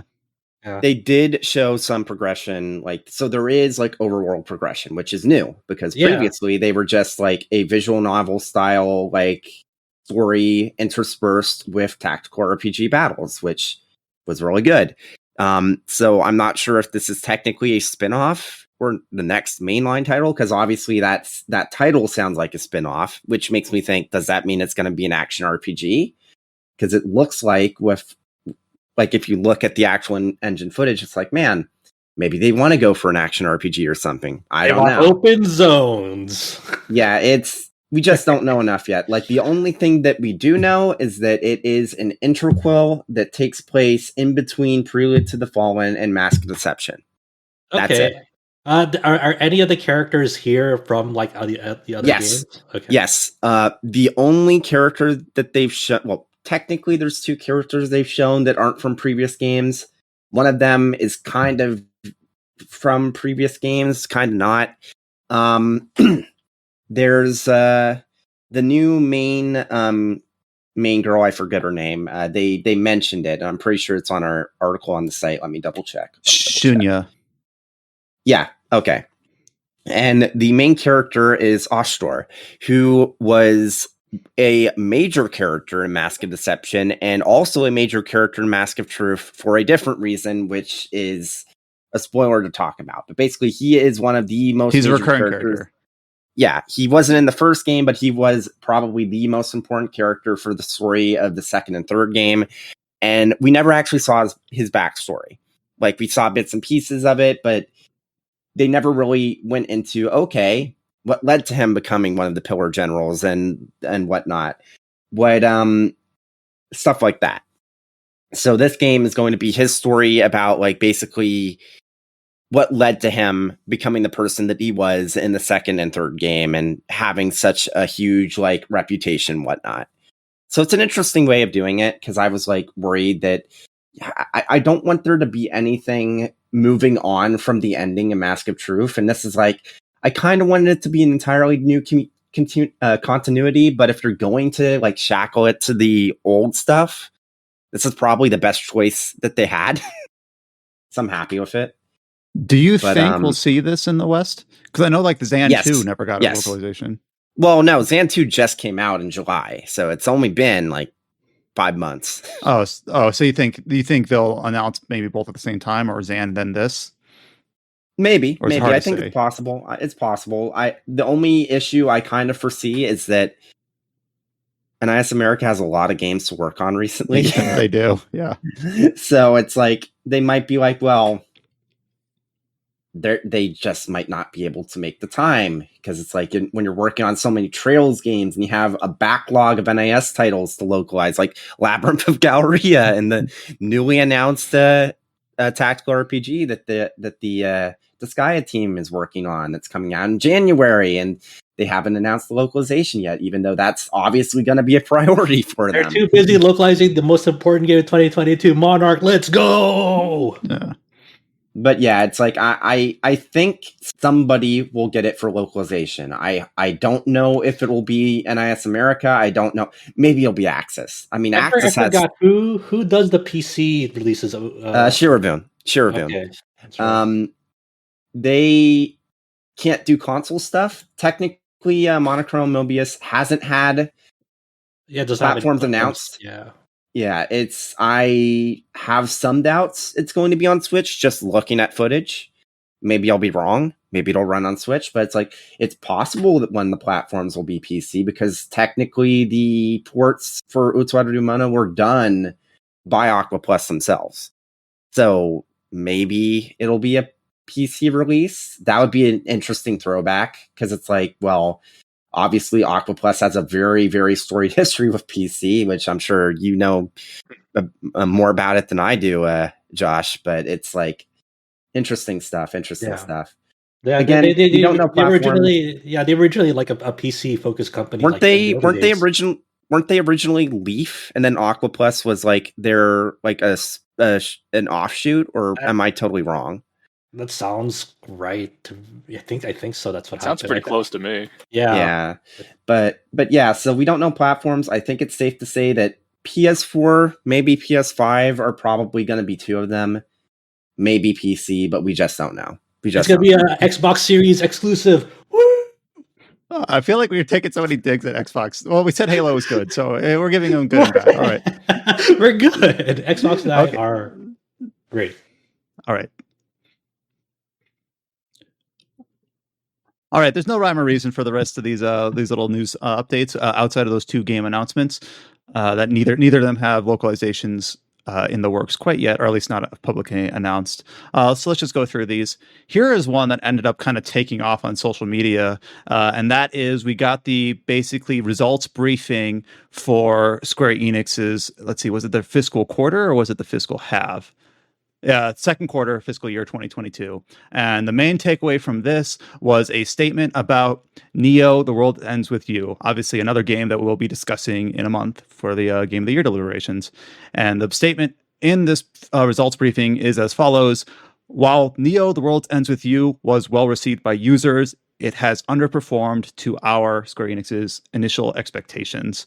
So apparently a lot of people latched on to this headline talking about how the game was marketed in the West. That kind of dovetailed into discussions about how it was localized. And that also talked about comparing it to what Square Enix released last year, comparing the 2020 releases of Marvel's Avengers and Final Fantasy VII Remake against this year's releases of like Neo, The World Ends With You, and Life is Strange True Colors. And how they had, sold less software this year than they did last year, just based on, I guess, the pedigree of the titles. So, I don't know, like if there's people try to extrapolate what the connotation is when I know Adam's initial take was just kind of the observation about how, we don't know what their expectations were when they compare it to releases of last year. We don't know if they expected anything better or if they kind of knew that these releases weren't going to match up with the releases of 2020. I don't know if there's any other stronger takeaway to see from this about how the game was marketed, how its PC release was locked to the Epic Games Store, how the PS4 release didn't get any coverage at all. For this specifically, like the PC release doesn't matter because the fiscal reporting was cut off on September 30th, and it'll be only 2 days after the game released on Epic Games Store. So this is only primarily like focusing on like its console performance on PS4 and Switch. Mm-hmm.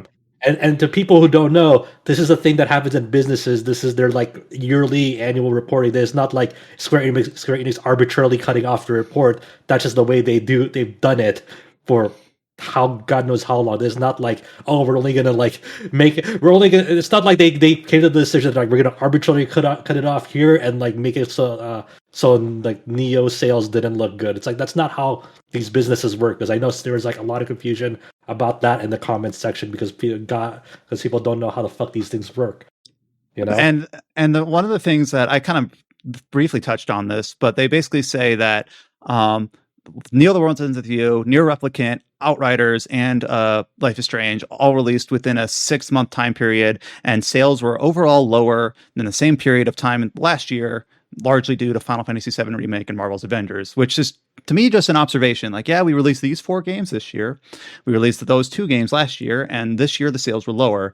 And then I see some people like quote tweeting some of these statements. Like, I can't believe the bozos at Square Enix expected these games to outsell Final Fantasy VII Remake. Well, I don't know if that expectation was there. We just see them comparing this year versus last year. It's one of those things like no fucking shit that FF7 Remake and Marvel's Avengers, especially at the outset of that, looking promising to a lot of people. Like, no fucking shit that like these 2 very recognizable names, but not even just in games, but just like outside of games, like the Marvel brand, no fucking shit that they'll probably do better than these games, but also you don't know what the expectations for those games were internally versus the other games. And it's just like, people, it's like, what? Nier didn't outsell FF7 Remake? What the fuck? It's like, come on. I can't believe Square Enix expected. The thing is we don't know what they might have said, like, we expect these games to sell, X% less, but then whatever their expectations were, which we don't know, Neo still didn't meet it. I saw some people hoping that, like, I know one comparison that I saw that I thought was kind of interesting was when people talked about Octopath Traveler. Obviously, that was a Switch exclusive that ended up getting a lot of marketing from Nintendo, and then it later made its way to PC. And I guess the same is true also for Bravely Default. And people are thinking, well, if Square Enix wasn't going to market Neo, The World Ends With You, maybe they could have made it a Switch exclusive and have the Nintendo do it and then release it on PS4 and PC. And these are all like hypotheticals because people just, they want to champion a game that they really liked. Because as Square Enix admitted, Neo: The World Ends With You was well received critically. So, you know, from that point of view, I'm sure they're thrilled. And it probably will have a, I'm guessing it'll, based on the reviews that we've seen here and the impressions that I've seen in the RPG, you know, discourse, I'm anticipating that this game will do well, at least under our deliberations. I did notice that this game was kind of highlighted as a one of a major snubs for the RPG category at the Game Awards, if you care about that. But you know, critically, I feel like this game, you know, kind of did as good as expected, considering it's a niche series that not a lot of people played. The original game from 10 plus years ago. I had, you know, the weird anime tie-in and kind of like the unexpected remaster on Switch a few years back. But it is what it is. It's one of those weird things, right? That fans should be happy that they got the sequel at all, and it not only that they got it, and it was like actually really good, like a really great sequel to like the first game. Like people who, generally speaking, fans were like thrilled about Neo. So you guys should be happy already that you actually got a sequel that like was really good. You know, sure, it might have not met initial expectations for Square Enix, but who fucking cares? You got your game and you enjoyed it. That should be the thing that matters. You had fun with it. Two, if you really want to get into the nitty gritty of like maybe why this thing didn't like sell, think about it like if you just took a step back, you know, it's not crazy to think like, you know, this didn't meet expectations because one, Square Enix, like obviously Square Enix, the marketing budget for this game felt like non-existent. It was to the point that like even on E3 like a month before game release, it didn't even like get showcased in a big way. You know, it got real like yes, marketing for this game was fucking abysmal. There was a lot of people that like didn't even know this game was coming out, and also people were unclear on what platforms it was even going to be on. Like, you know, for a lot of people, they thought it was only going to be on Switch, because the PS4 version really didn't like get much of a highlight.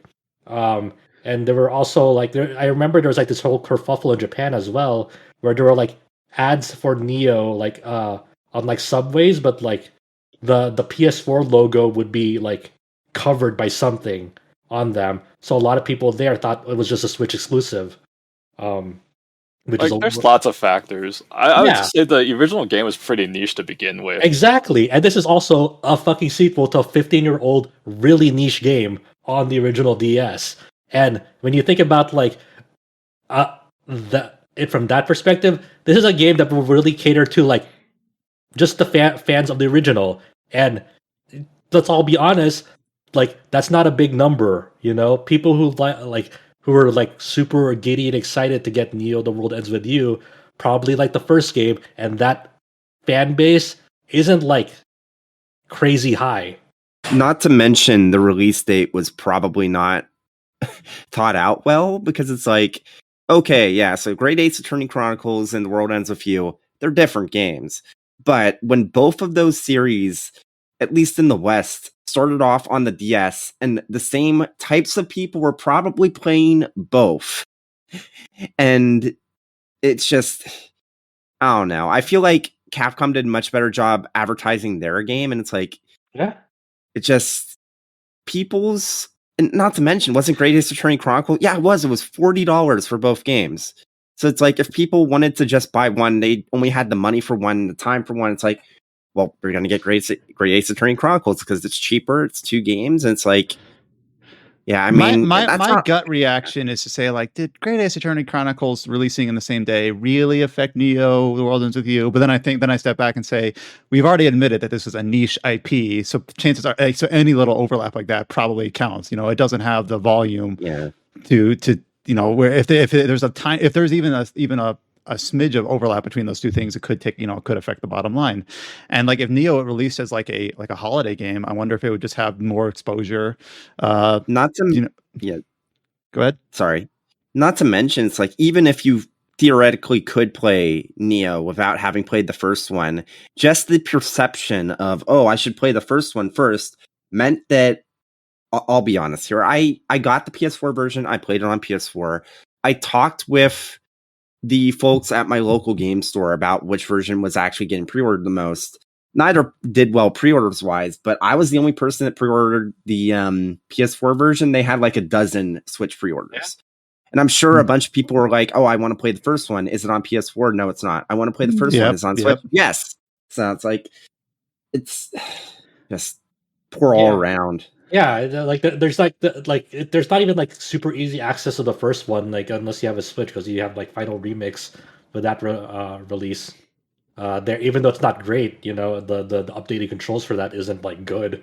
And even then, it's like some people would be like, "Well, I want to play it," and then you have all these people saying, rightfully, I would add, though, different people have different opinions on it. It's like, no, play the DS version. It's like, well, I don't have a DS anymore. I have a 3DS, but it's like, how much is a DS copy now? It's like, it's just a very unfortunate situation where it's like, I don't think even if they had marketed it better, it would have maybe done.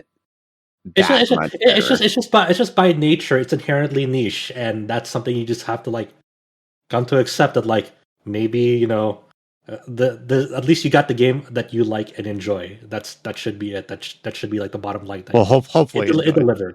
Yeah, I mean, Well, I saw some people kind of using this news as almost like a confirmation of their biases, where they're like, well, the localization was shit anyway, so well deserved, or whatever. And I'm just like, well, I mean, you're entitled to your opinion. Yeah, you're entitled to your opinion, but okay. Yeah. So it'll be interesting to revisit this topic with the Game of the Year cast and see like collectively how our staff. Because I feel like, based on just how Colin reacted to it and how Adam liked it, that I feel like, and others on the staff, that this game should do pretty well. But we'll see in a month. Well, yeah, Game of the Year is always weird, right? Because it's like whoever can really make a case for it, and part of that is also kind of almost yelling the loudest, and with standing your ground the most fervently. And along with like numbers to back it up, because we always we always found that like weird hole where like we know this shouldn't matter, but like raise of hands if like you think this should be on here, and raise of hands if you think it shouldn't, and whatnot. And this is like, oh, it's more art than science. This is an artisanal process. Mm-hmm. So it's just it's a weird process. Mm-hmm. Last week we did get a PlayStation blog post about the upcoming Horizon Forbidden West. So this post is basically a lot of like background details about like world building and environment for Horizon Forbidden West, which is releasing next February, like a week before Elden Ring. I feel like I've always left the caveat whenever there's a release next quarter. When is it releasing relative to Elden Ring? But I'm not going to dive too much into the details here. But one thing, as I read through this blog post on Horizon, that I thought was kind of interesting that might go like underappreciated from the release is a lot of this post talks about the different factions and tribes in this sequel, and specifically how it affects how their animations of the crowd and of the NPCs are handled for each of these areas. And the example that they give is that out of the 3 tribes that they go through on the blog, I don't remember their names right now, that the way that they'll carry water is different because of like their location in the world and like their history and their upbringing. Like this one group of warriors will carry, they like emphasize, strength and combat and finesse, and they'll carry like the water on their backs. And then this one group of like crafters and like socialites will carry it in front of them. And to me, that's kind of like, that seems really like, I don't know, like I would not notice this if this wasn't called out to me, but it just makes me like appreciate the sort of attention to detail that these like environment artists and stuff that's, background dressing ends up, there's a lot of care and thought that goes into this, and it ends up does kind of selling the world as, a more fully fleshed out experience. But we've got the highlights on our news post on the site, and then of course the PlayStation blog post is quite a detailed run through for the upcoming game. So that's all up on there. What was the release date for this again? February 18th. So that's before Elden Ring, right? Yes. Oh, okay. You got a week to finish this. I still need to play the first game. I did get it on sale on Steam, so it's there. As far as I know, the Steam release is in a decent spot now. It took a while, but I think it's there. Surely my 3080 can max everything out, right? Yeah. You can probably brute force any of the performance issues that are lingering. Great. We do have 2 pieces of BioWare news, kind of. Neither of these are really like announcements. One is basically behind the scenes reporting, and one of these is about a executive leaving the studio. So obviously we've been waiting on Dragon Age 4 or whatever the next Dragon Age title is for a while now, because it appeared at the Game Awards like several years ago at this point, where they had like the trailer that was just concept art with voiceover. Let me remind myself when that was. 2018 was the original teaser for this, and it's kind of like shown up in very small snippets since then. Well, the news this week is that another executive has left the studio. Dragon Age creative director Matt Goldman leaves BioWare, and all we know is that in an email sent to Kotaku, basically the studio GM announced the departure of Matt Goldman for him, which is a bit different because some of the previous people who have left the studio, I think like Mike Laidlaw, would eventually have their own blog post basically announcing their departure, where here it says, this is in an email to Kotaku, I hope you are well. I'm writing to inform you that Matt Goldman is leaving BioWare. So, or no, not to Kotaku, spotted by Kotaku. I'm sorry about that. But basically the key thing here is that this was not a first person announcement of a departure. It was a studio announcement of the departure. So people are inferring what that means about the nature of the split and things like that. And of course, there's a lot of doomers and gloomers about what this means for Dragon Age. And I'm not saying that that's the wrong take, because this isn't the first time we've seen it. It just seems like just kind of another thing where it's like, well, I guess we're just going to sit here waiting and seeing if this thing can all come together at some point, because creative director is pretty big. Yeah. That's a pretty big position. So that's kind of, and who knows how long they've been working on this new Dragon Age and how far along it is in development. And now like they have to go find a new creative director that hopefully like is okay with taking the reins on whatever's been going on for how many years. And on this project they are. That's I wonder. I really wonder. And then in Kotaku's article about this departure, like Goldman was the one after that 2018 teaser trailer, basically saying like how excited he was to be working on the Dragon Age. So we don't know the details behind why he left or what the context was behind the split. Obviously, they're saying that rest assured, our commitment to a high quality Dragon Age has not wavered. Sure. It's in capable hands, but of course they're going to say that. They're not going to say anything else. So, no, they're like, this project is fucked, man. Yeah, so it seems like for whatever reason, it seems like historically they've been keeping like little teases, little drops of nuggets of information at the Game Awards. I think it showed up in 2018 and 2020. So maybe we'll see it in a month for this year. I have no idea. And we also saw the that's where the Mass Effect little teaser showed up as well. Yeah, for the new title December there. 9th. So that's like very soon. Yeah, so maybe we'll see it, and I feel like even if we do see it, it's not going to be substantial. It'll just be kind of like, yes, we're still working on it, sort of thing. Which is like, oh, okay. Okay. The take, is it going to be just concept art, or do you think there's going to be a CGI trailer? I'm thinking it'll be concept art, or like it'll either be concept art or like some studio, like some developers, artists, programmers talking about like what they're working on. Remember we saw that thing where they were showing like the modeling of like Solus and some of the characters. That's all they showed. I'm guessing it'll be something like that, where it won't be like packaged like a big trailer. It'll be more, we're still working on the game, we're excited. Please look forward to it. All I want is a gameplay trailer, and it's hard to ask for out of the video game industry these days. It's like, hey, just show me what I'm going to be doing in this game. I dare you. The other semi-related news is this is basically first reported by Deadline, talking about Amazon working on a new Mass Effect adaptation of some sort. Obviously, Amazon has been working on a Lord of the Rings adaptation, and they just recently released their Wheel of Time show, which I don't know anything about, but I did hear some decent things about it. So this is not announced by Amazon. This is just a report from Deadline about them working on a Mass Effect adaptation of some point. I don't know if this is, this really isn't that exciting to me, because like for me, I'm more interested in just Mass Effect, the future of the game series. But I know certain people. Go ahead. Is this going to be an adaptation of like the game, or is it going to be like its own, like building on its own thing? Like it's like going to be a separate thing, but in the Mass Effect universe. What do you think, male or female Shepard? I'm thinking male, just based on the metrics of how many people played male versus female and things like that, because it was like 4 or 5 to 1, right? So Okay, who is Commander Shepard Chris in this Pratt.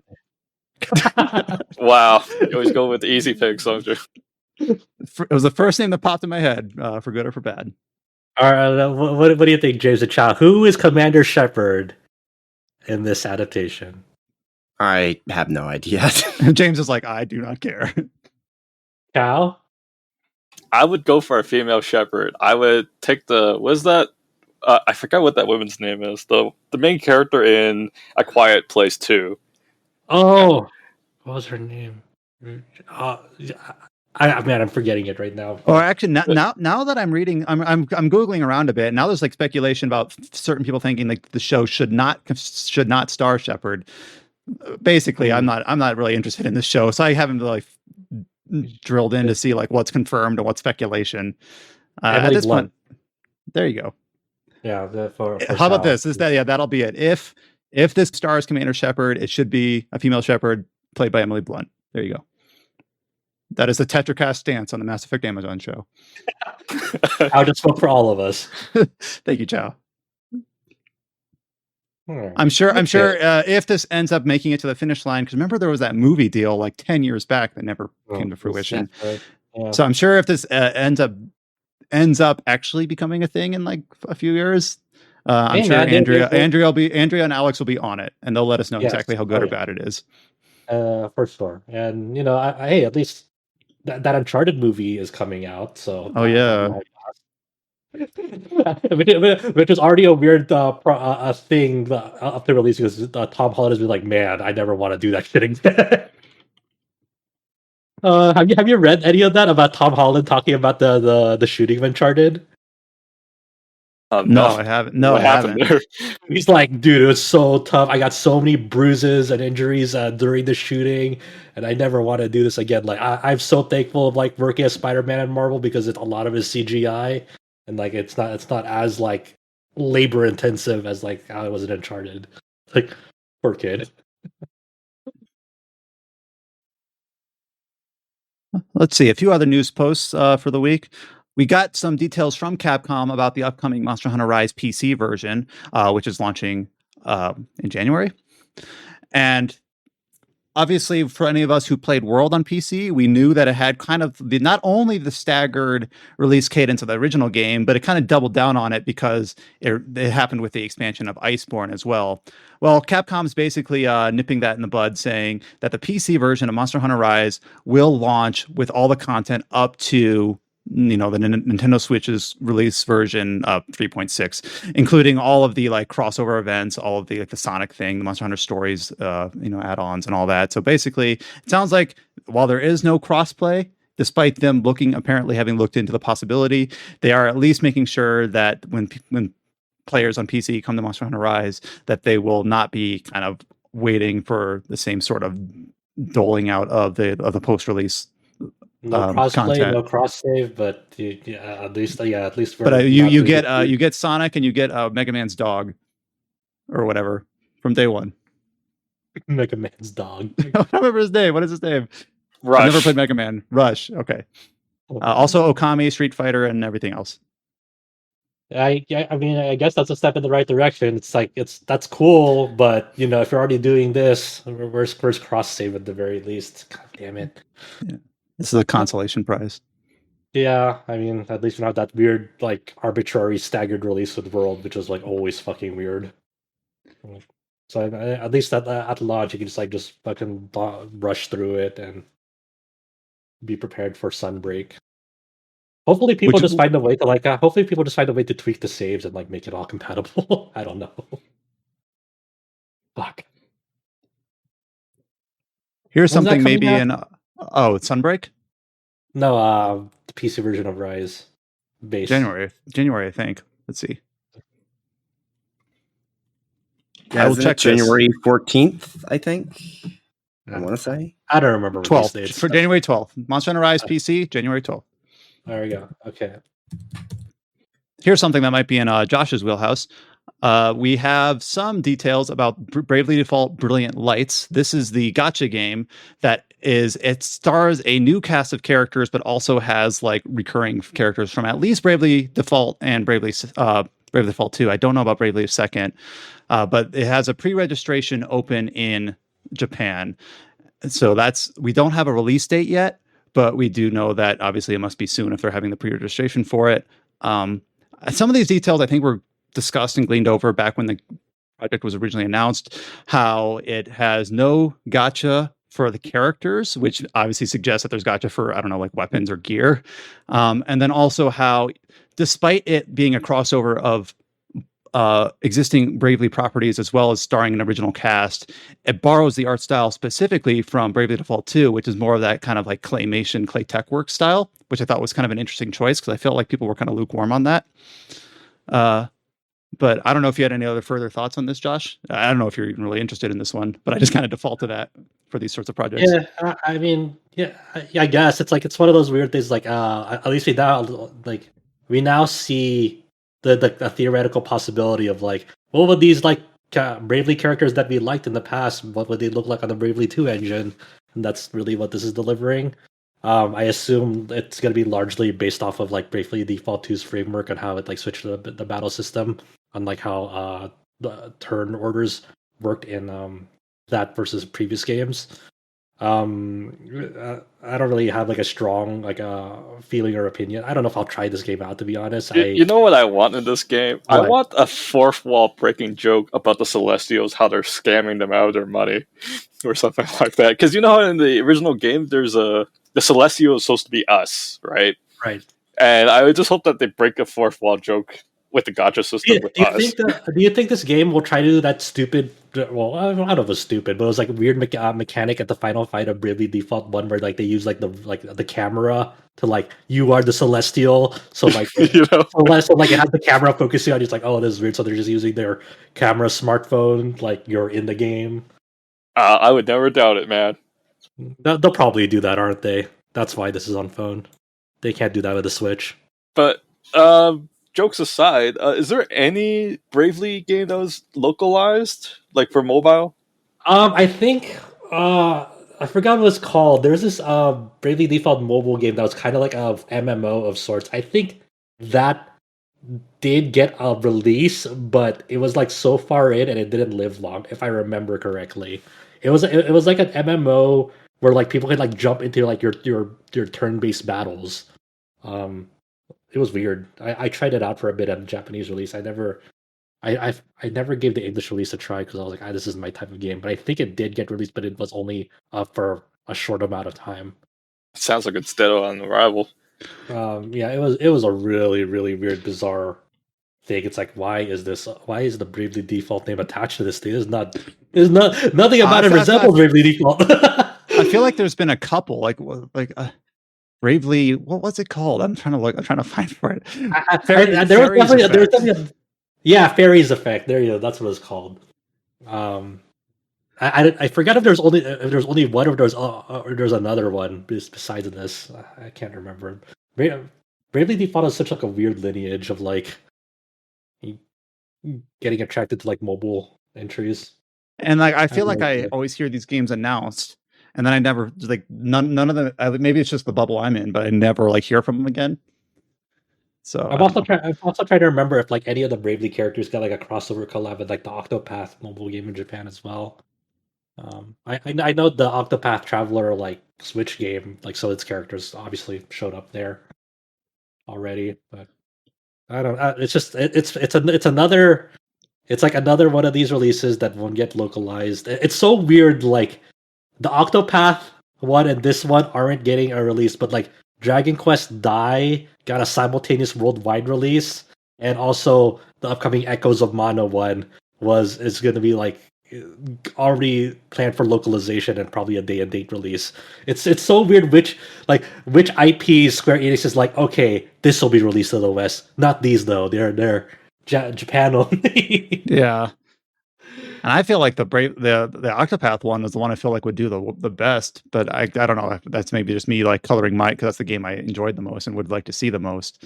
But it would probably do like pretty well if it got like the Genshin treatment of like also getting like PC clients. Right. I think.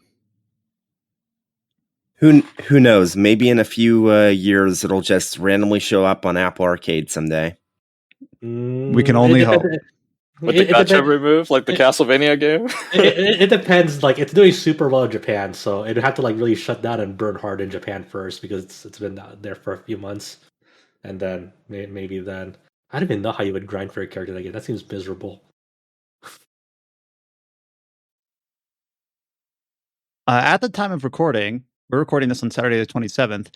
We do have a stream from Atlas tomorrow the 28th from the second anniversary of 13 Sentinels Aegis Rim, which is obviously a well-received game from 2020 that I ended up playing at the beginning of this year due to the good word of mouth from the deliberations last year. So I don't know if we're expecting a whole lot from this second anniversary stream. It seems kind of particular to me to have a second anniversary stream for a game. Like, I could see like a first and a fifth. Second seems kind of, I don't know, specific. It is a weird one. Yeah, but like, it's probably gonna be your typical. We have new merch. They already released like new artwork celebrating the second anniversary. It's very cute, very beautiful. I look at it and I get some feelings looking at it, seeing these characters again. But I assume there's gonna be a lot of merch focusing on that, and just discussing, obviously the game and like how people enjoyed it, and obviously the updated character rankings of like favorite male characters, favorite female characters, favorite scenes, and all that stuff. That's all I'm really expecting from this year. I wouldn't expect like game announcement or anything. I don't even know how you would do an announcement or a follow-up for this game, but I don't expect any new game announcements for it. But it's pretty cool that 2 years on from its Japanese release, people are still looking back on it and with fond memories. It's still. Is there any chance of a PC port? That's what I was going to ask. I think if it's a Japanese live stream, it'd be more likely a Switch port announcement if you're going to do a port announcement at all. Well, I'm okay with a Switch port too. I mean, I try to recommend this game to friends, but they just don't want to play like a visual novel to some people in this TV. They want to have it affordable to. Yeah, I think a Switch port would do wonders for this game. So if there's going to be a port announcement, it should probably get a Switch port. It'd be a technical curiosity as well, because even on PS4, PS5 eventually patched it. I think I forgot, but on PS4, like some of the battle sequences ran pretty terribly. For some instances. So if I would want to see how that runs on Switch, so that'd be my curiosity on it. I think the thing I'm wondering is like when we'll see the new Vanillaware project again, because that was last. It was like announced and teased on like the 13 Sentinels prologue disc in Japan. I didn't know that. But then we never heard about it again. So obviously Vanillaware is the type of company where they'll announce something years in advance, saying, "Hey, this is the next thing we're doing," and then like just not say anything about it at all, and just like work on it for how many years until. Well, I remember like it was E3 2017 or so where they had like the insert card of the E3 badges was 13 Sentinels. Might have been 2018. Yeah. And then that was the first time I'd even ever heard of it. And then obviously it didn't even like appear again until it released in Japan in late 2019. So kind of very much announcing it well in advance and then just kind of making people sit on their hands and wait. If they do a character ranking, I just hope Megumi is in the lower half of the list. Dang. Wow. All right. To be more positive, who's my favorite character? Who's my favorite character? I don't know. I like Nenji, and I like who's the one that partners with the robot? I'm forgetting their names. I only played this earlier this year. Damn it! Don't ask me names. I forget all the names. If I'm not like, I used to know them for months, and then now you're just asking me. Natsuno. Yeah, Natsuno. Right. So Nenji and Natsuno would be the ones that I would hope would be at the top of the list. Mine is always going to be the girl who takes pills, because for meta reasons. She's voiced by Sayori Hayami in Japan, so I can't. All right. Yeah, I'm sorry. You're beholden to that. Okay, I get it. the very last piece of news, there's not a lot here, but we talked about back in May when the game was first announced about a new game based on the Made in Abyss property, which I believe is just a manga, or does it also have an anime adaptation? I think it's a light novel that and definitely has an anime adaptation. Okay. It probably has a manga as well, but I think it was originally a light novel. Don't kill me. Might have been a manga first. Okay, so the game is Made in Abyss, binary star falling into darkness. I do remember this the podcast episode we talked about this after its announcement, how it has this very like approachable, kid-friendly art style, but apparently all the subject matter is anything but that. I've heard how dreary and bleak and dark and depressing this can be, and bittersweet at the best. So that was announced back in May. This week, not a whole lot new in terms of it's still just to be announced 2022. Will have a worldwide release. These are things we already knew, but we just got a new set of screenshots for the game. Which again, basically, if we didn't have the discussion back in May, I'd be like, "Oh, this looks cute. This looks like I don't know, like a almost like a Ni no Kuni sort of thing, like a very very friendly art style, approachable thing." But now that I know that the subject material can be pretty bleak. It's rated the highest like intense rating in Japan, Zero Z. That's what it's rated. So it's I really wonder how far they're gonna go with it, because I have to imagine there has to be a certain point where like we can't do this, but who knows? But yeah, we do get some screenshots. So one of them is like the character creator for like there's two modes of the game. One will follow like the original source material.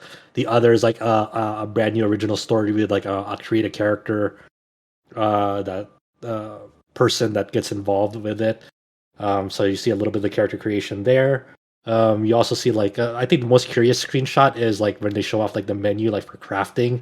Like you have like this like gun type object that you can craft with like certain materials. You have like different traps and fishing tools that like you can craft together to make these items. So there's definitely a huge emphasis on like survival and crafting in this game. So I'm educating myself by going to Wikipedia. And yeah, I'm surprised at how recent some of this is. So it is a manga series that I guess is still ongoing, starting in 2012. It has a 13 episode anime that was from 2017, a film, Journey's Dawn, and Wandering Twilight, two part film that released in 2019. The film is the first one is like a recap of the TV series, and then the second film is like a sequel to the TV series. I never seen it before. I just heard that this series have a very good soundtrack. Oh yeah, Kevin Penkin, fucking godlike for this series. They along with like the game news, they showed off like a new trailer for the upcoming second season of the show. And yeah, I was actually going to say there's another television series scheduled for next year, The Golden City of the Scorching Sun, music by Kevin Penkin. Yep, I guess Kevin Penkin does all of them. He's listed as credited for the original series, the existing films, and the upcoming series. So, yeah, that's his baby. So, all right.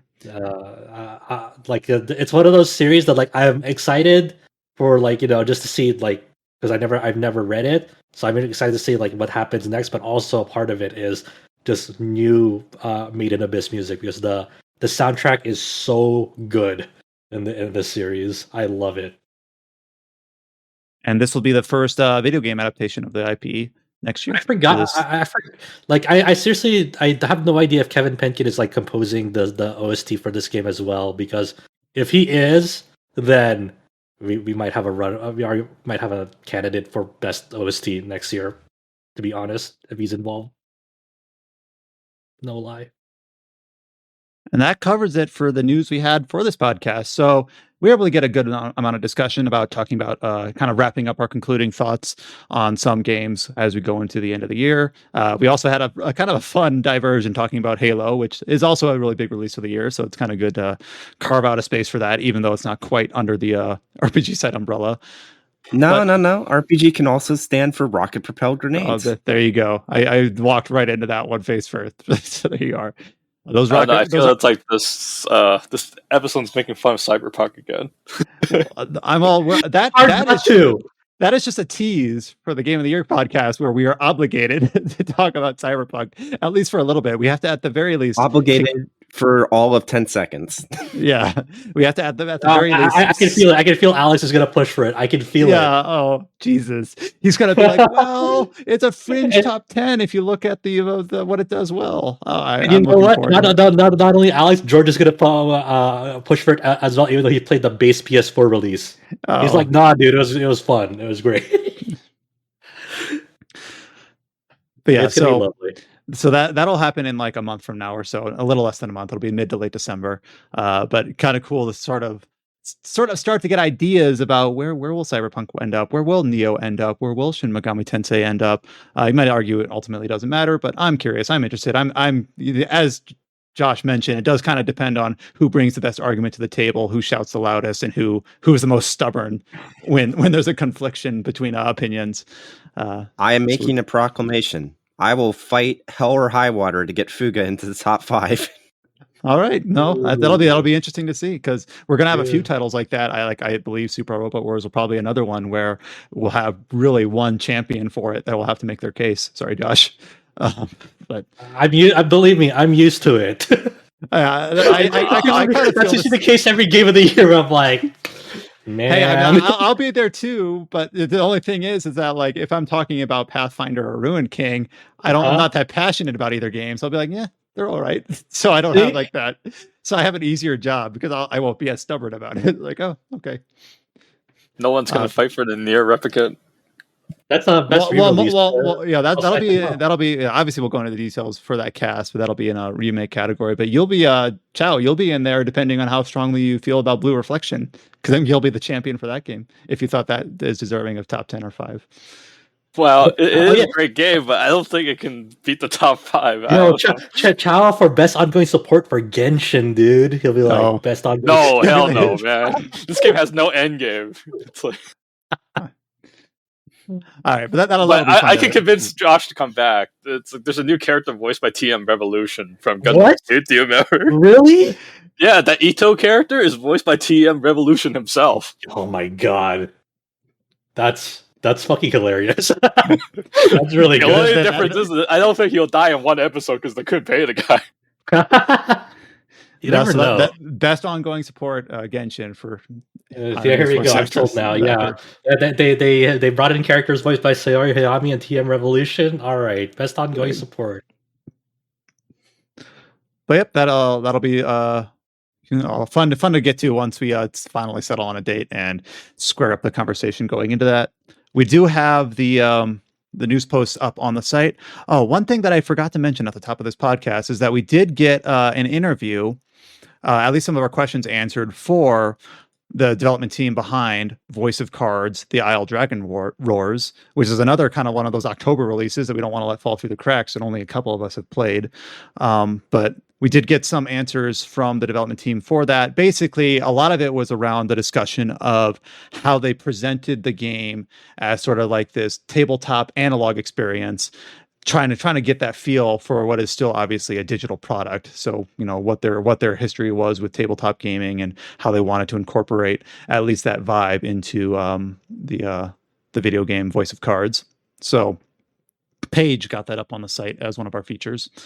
And then also up on the site right now, I feel like this is an obligated call out, is that we do have a lot of guides up for the Pokemon remasters.